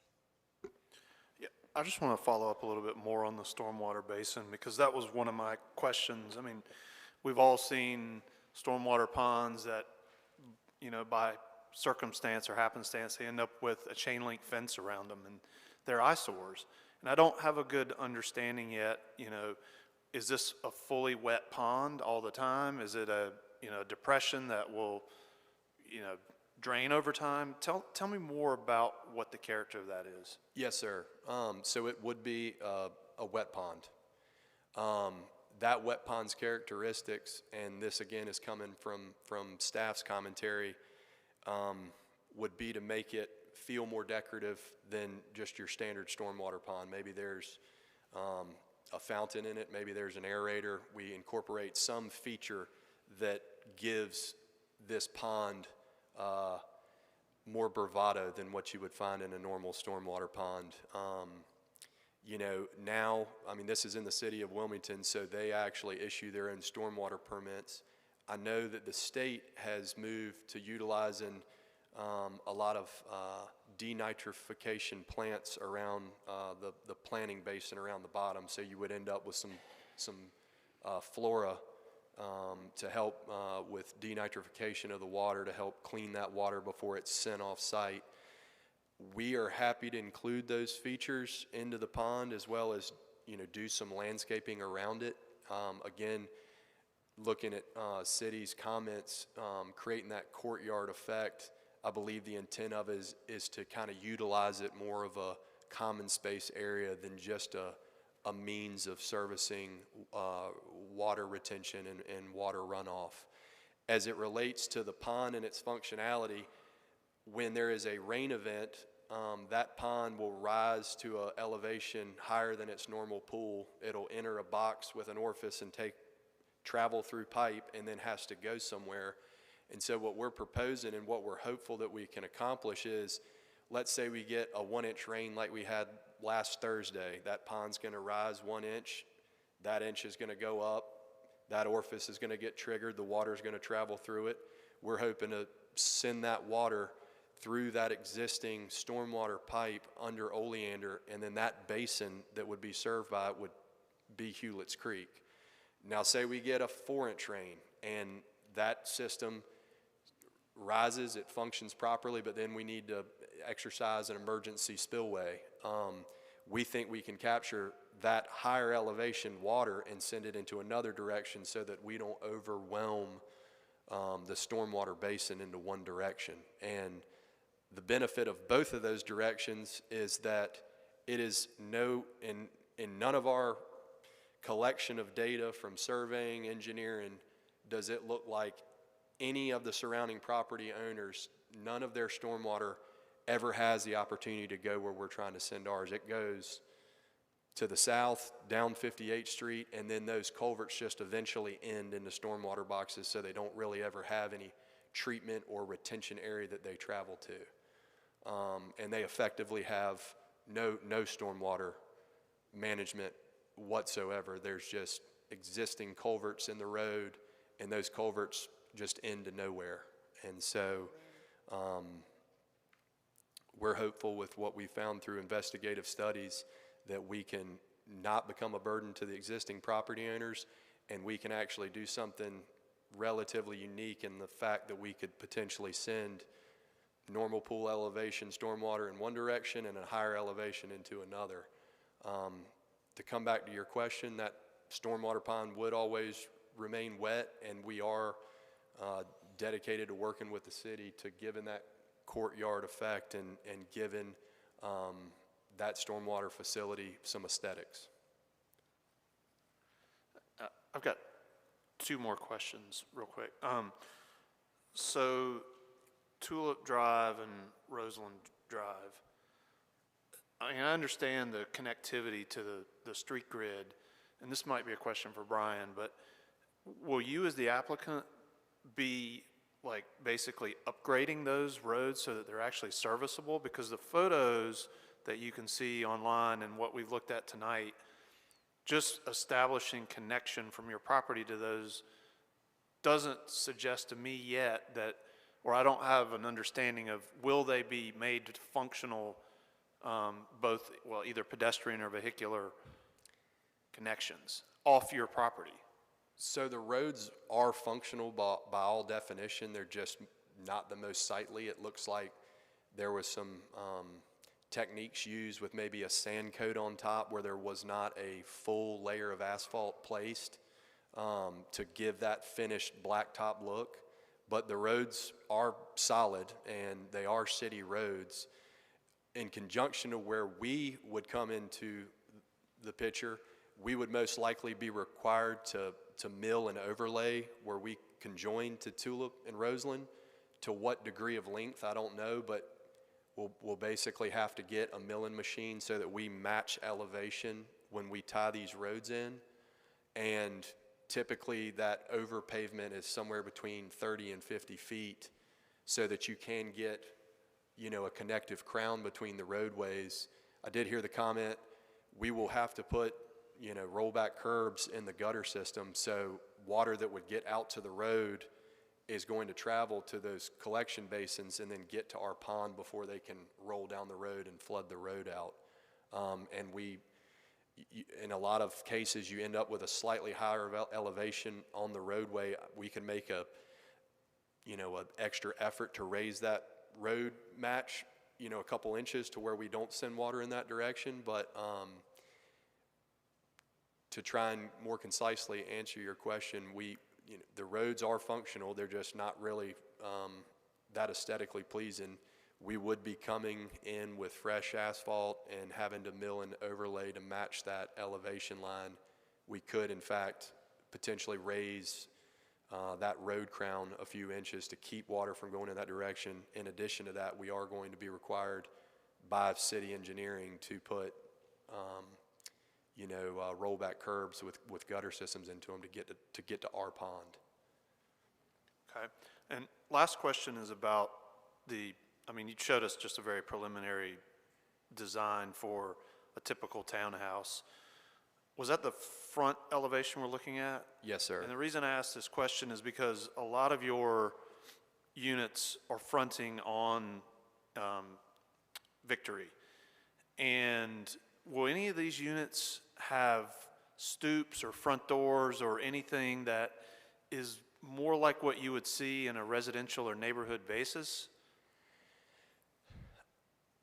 I may have to look back and defer to the builder, but it, to me, looks like with that architectural bump out, there would be almost an alcove effect where the front door is, so that garage would set out a few feet in front. I'm talking about on the opposite side of this. On the back side of the house? Well, clear up for us what is the front and what is the back. So you are only looking at the front elevation of the. And what is the front where the sidewalk is on the interior of or is the front what's facing Victory Gardens? Yes, ma'am. The front would be facing the sidewalks on the interior of the property. And again, this came from staff, but they essentially want to have the effect of like two fronts. Two fronts. Looks like a front on Victory Exactly. Gardens.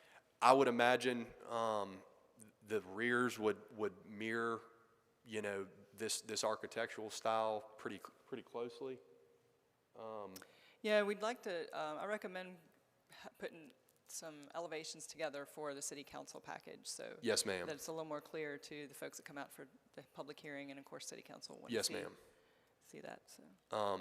But we are willing to condition using fiber cement material as an upgraded aesthetic from a product standpoint, and certainly we'll take heed to your recommendation on having a more thorough rendering of the full dimension of the property.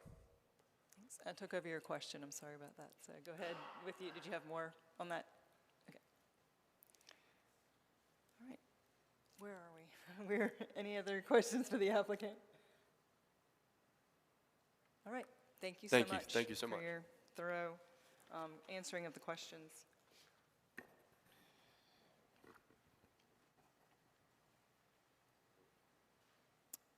Commissioners, any deliberation?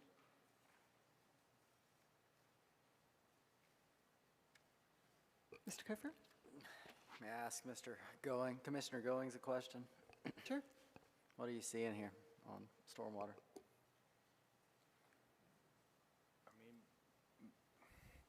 From the intent, it appears they're trying to do a design above the standard, which is the 100-year storm. The idea of trying to design to the 500-year storm, it's not statistically a mark you can hit, because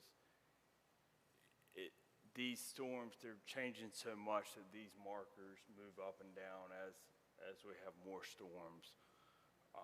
the idea of splitting the initial 1 inch and then the emergency overflow, it seems like a good idea, but the emergency overflow will be using the existing ditches. And from the public response, it seems those ditches might not be working, I'm not sure. So there might be an issue there, but the idea of taking that 1 inch out to a city box that's a good idea.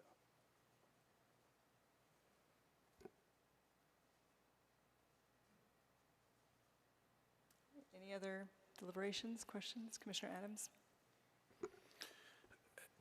Yeah, I guess my main struggle with this is really about scale and sort of neighborhood placemaking with the architecture. I mean, your low slope or flat roof, I think, helps with your scale.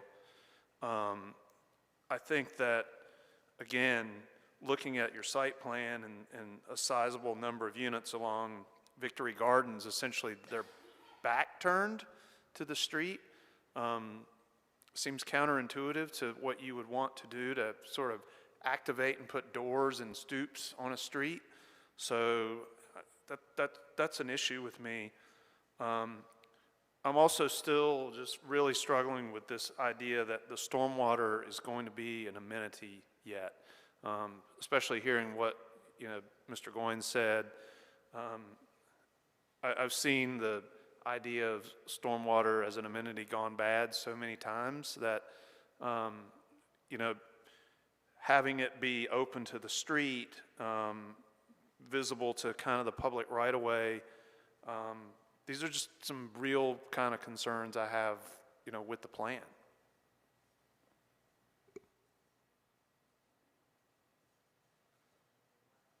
Commissioner Lennon, thank you. Thank you. Couple things. I think I appreciate what you're saying about the orientation, but some experience with this in real-world application, and the alley-fed nature of these is, in my opinion, a much better alternative than having a bunch of driveways on Victory Gardens or having these buildings turn the way the applicant had originally submitted it. And I think at the end of the day, they're going to have to build something that the market's going to accept. So that, to me, that's a mitigant. People don't like to hear that, but I think that's the reality. On the stormwater, I fully appreciate people's concerns about it. One of the things that really gets me is that the irony is that, much as people hate it, development helps cure stormwater problems in a really weird way. And I think if you have a concern about stormwater in a greater region of the city, this project is not contributing to it. The city of Wilmington is supposed to be the cure to that. So the meeting next month, if you all go to that, would be the time to bring that up. I think lastly, the height difference, I sound like a broken record every meeting. I think people have to consider what can go in by right when a rezoning request is made. And so you're talking about by right being able to put buildings somewhere around 10 feet taller than what's being proposed, with really no restrictions at all as to what kind of architecture goes there. None. So I think that has to be taken into consideration too. And the last thing, the mitigant on the stormwater issue, I appreciate your comment about that, but there'll be an HOA, and I mean, part of the HOA is going to be the annual maintenance of a stormwater pond, which the state requires. It's got to be inspected. I mean, I can assure you they're far more vigilant on that than they used to be in the practical world. Thanks. Thank you. I agree with your comments, Commissioner Lennon, especially the orientation of the buildings. I was relieved to see that there weren't going to be a row of garages along Victory Gardens, that they were going to be on the rear side. And there's a lot they can do with just putting a porch or something more pedestrian oriented on the backs, the Victory Gardens side. So and again with the height, it's a transitional area, and the city needs this missing middle housing, and I think it's a great product and a great location. And that TRC will, and our other regulations we have in place outside of zoning and part of zoning will help with the stormwater. So, any other comments, Mr. Cooper? Jump in on the other side of the aisle a little bit. I'm probably sitting on the fence here in some regards. I do appreciate the applicant willing to allow additional conditions to be levied onto this application. In several regards, he's allowed to make a condition of height, exterior cladding, landscape buffering, the Class A buffer. So he's come in front of us and offered additional conditions. I think my struggle here on this particular site, I understand the planning that goes with the growth of the city of Wilmington, the comprehensive plan and the identification of this as an area of growth and increased density, but I think where I'm kind of struggling is that it was a platted community. Victory Gardens had a map book, it had a plat. I'm listening to Mr. Goings and Danny. I don't see the materials laid out to be confident on the product, so to speak. That's just explaining my position on this particular one. I think the last one we had with regards to stormwater over behind off Wrightsville Avenue behind the old salt works, there was a wetland that water could feed to. I know stormwater is a TRC ingredient, but at the same time, I think the public welfare and generally, like John said, these development products will alleviate water concerns rather than exacerbate them. Not so sure here. Just telling it like I feel it. Anyone else? What is the will of the commission on this one? Madam Chair, if I may, this is Brian. I just wanted to point out I took notes just to point out the conditions that I heard, and then I guess the applicant can confirm if he's still willing to add those on, and then you can deliberate whether you want to add them on. But I heard they would be willing to condition the elevations, recessed lighting, designing the pond as an amenity, using fiber cement or hardy board for the exterior building materials, providing a Class A buffer along the western portion of the site.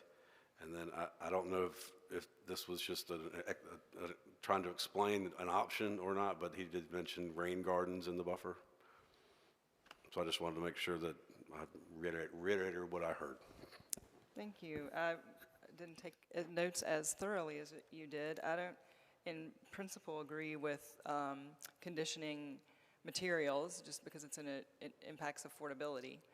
But let's see, you got the Class A buffer, the elevations will be part of their package to City Council. And what was the other thing? Designing the pond as an amenity, and then providing the recessed lighting for their interior lighting. I don't agree with the pond thing either. I think that's outside of our jurisdiction.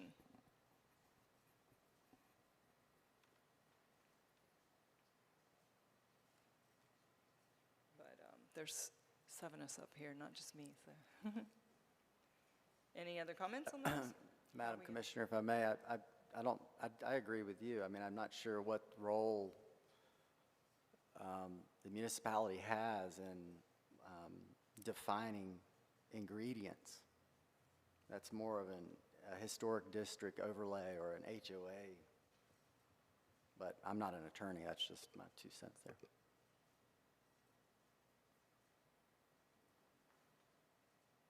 The recessed lighting, was that on the porches to prevent the light pollution, the street lights?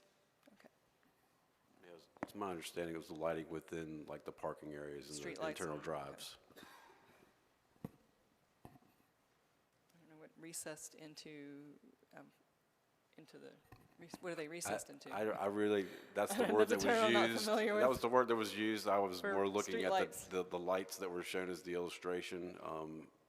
I guess that's what they're called, but I think I'd probably point to Great to hear from the providing applicant on this one. the We'll need your- illustration as part of the elevation as opposed to just saying recessed lighting. We'll need your feedback on any conditions as well, so come back up. Thank you. Yes, ma'am. Sorry for all the back and forth, and thank you for allowing me to approach the podium again. So recess was the only real definition I had to describe those lights, but it's basically downlighting, if you will. We have an architect on our commission. What would you? Mr. Adams? Yeah, I think those would be basically like zero light pollution. Zero light Zero pollution. lights. How's that? Is That a was good? the next thing on the tip of my tongue. Okay.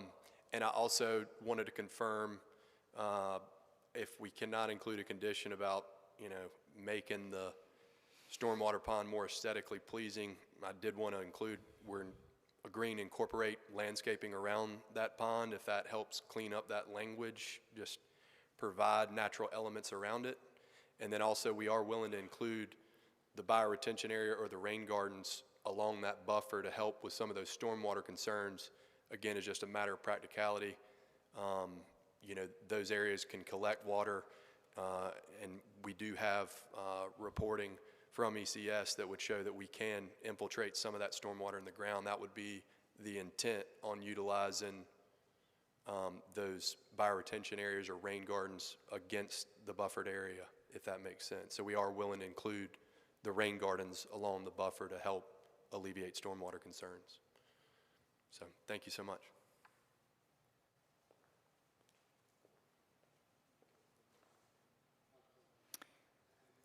Okay, Commissioner Lennon?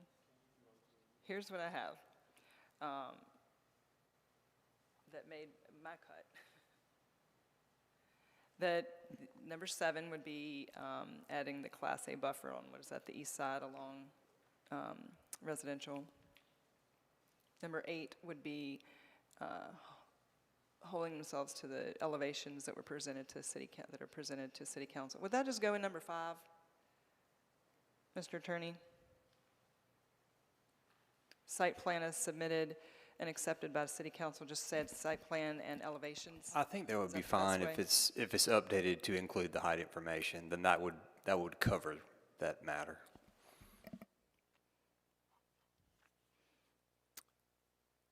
How do you recommend Commissioner Goins approaching the pond regulations, rain gardens from a zoning and land use perspective? It should be covered, it's city rules and compliance. So, As far as the rain gardens, it sounds like they're going a little extra. yeah, they would be above the city standards, so I'm not sure if we can put that in there. Yeah, That's that's, kind of up to them to exceed standards. Well, they're offering it, so if it's not in city standards, that's what I want to go in conditions, so. So I may have a solution. My guess is if we recommend that certain things are indicated on the site plan that's presented to City Council, they'll be represented on the site plan. Yeah, that would be a submitted to better City way. Council. So you could indicate everything from unique stormwater features on the buffer to landscaping around the retention basin, all of, and as opposed to making a condition. Separate condition, yeah. Yeah. Good. And this is all being videoed and watched by others, so That's right. clearly that recommendation is going to work its way where it needs to. The, and zero light pollution, streetlights. Is that not part of the, is that somewhere, are we repeating ourselves to put that as a condition? Isn't that already in our code? Streetlights are kind of separate. When we put in public streets, the technical standards require street lighting. Just across the city, there's a street lighting standard. It doesn't specifically get into that level of detail. I think there's options that are permitted by the city, that obviously, I guess Duke would be the one doing the installation on those. So I think I'd have to get more informed as to what the options are and what would be available to them on those street lighting standards. So are you recommending us not do a condition? Is that what I'm hearing, or? I think if you had a more general condition as to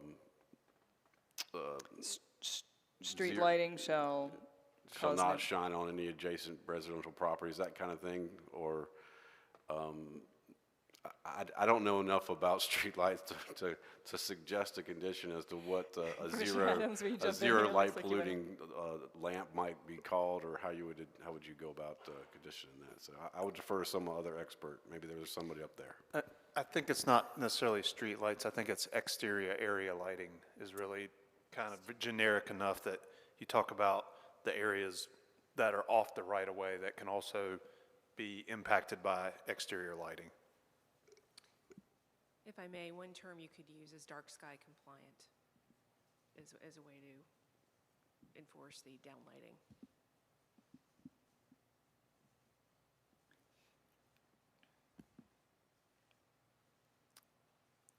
Commissioner Lennon, did you have something? I'd like to make a motion. Oh, good.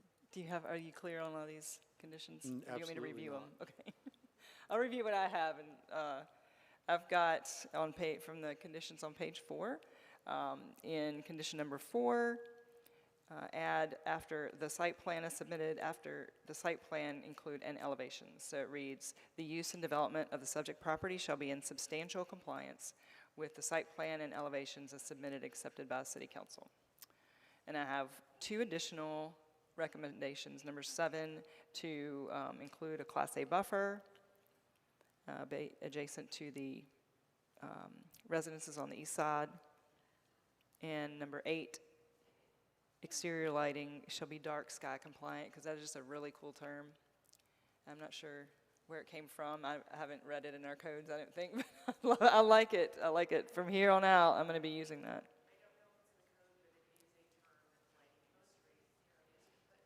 Look at all this, you brought us here to Wilmington. This is great. It's a term that is used in the lighting industry.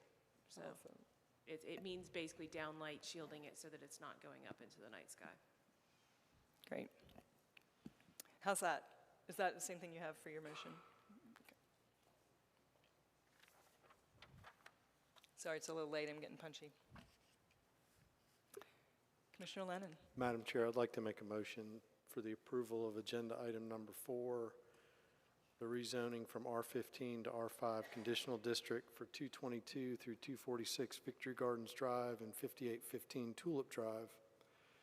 This request is consistent with the objectives and policies of the following plans adopted by the City of Wilmington: the Create Wilmington Comprehensive Plan. Planning Commission considers its approval to be reasonable and in the public interest because the proposed rezoning would provide additional housing options and serve as an appropriate transition between the more intense commercial areas near Oleander Drive and the surrounding residential neighborhood. I would also further add to the motion the inclusion of the word "and elevation" on condition number 4 in the staff proposal, along with the site plan. I would further amend the motion to add 2 additional conditions. Number 7, the addition of a Class A buffer along the residential properties to the east, and that the street lighting point down and have zero light. What did you? Dark sky compliant. Dark sky compliant. Thank you.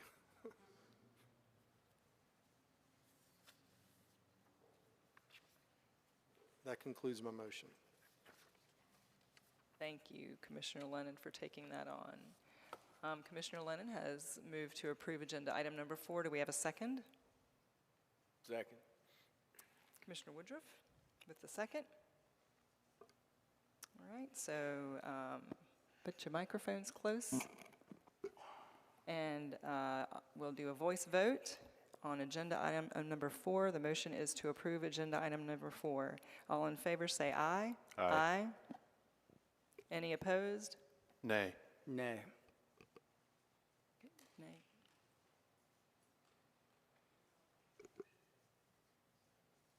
Motion carries 5-2, I believe, right? 2 nays.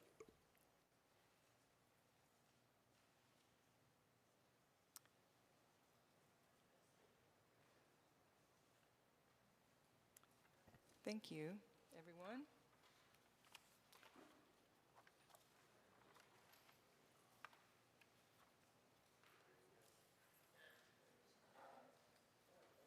We will move on to items from the commission. Thank you.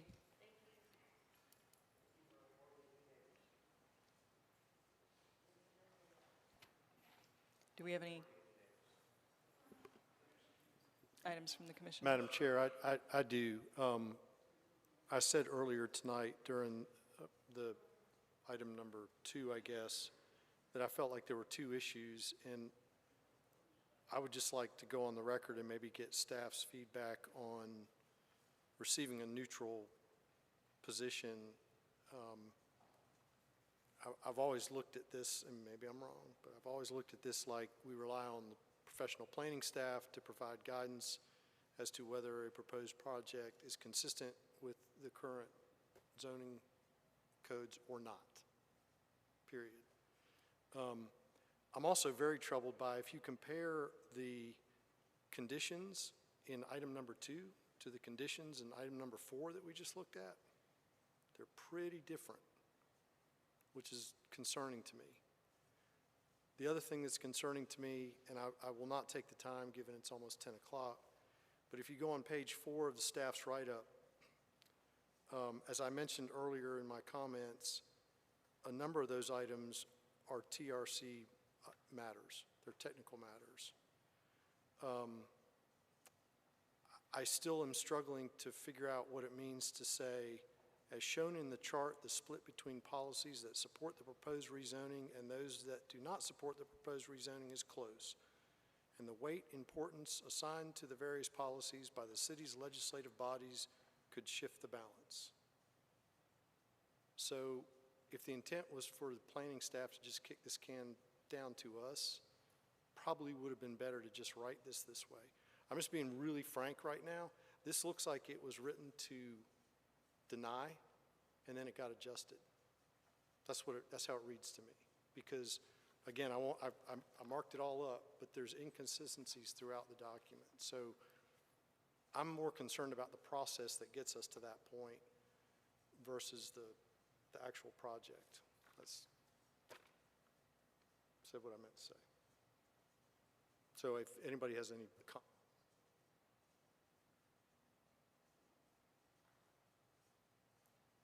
Commissioner Pollack.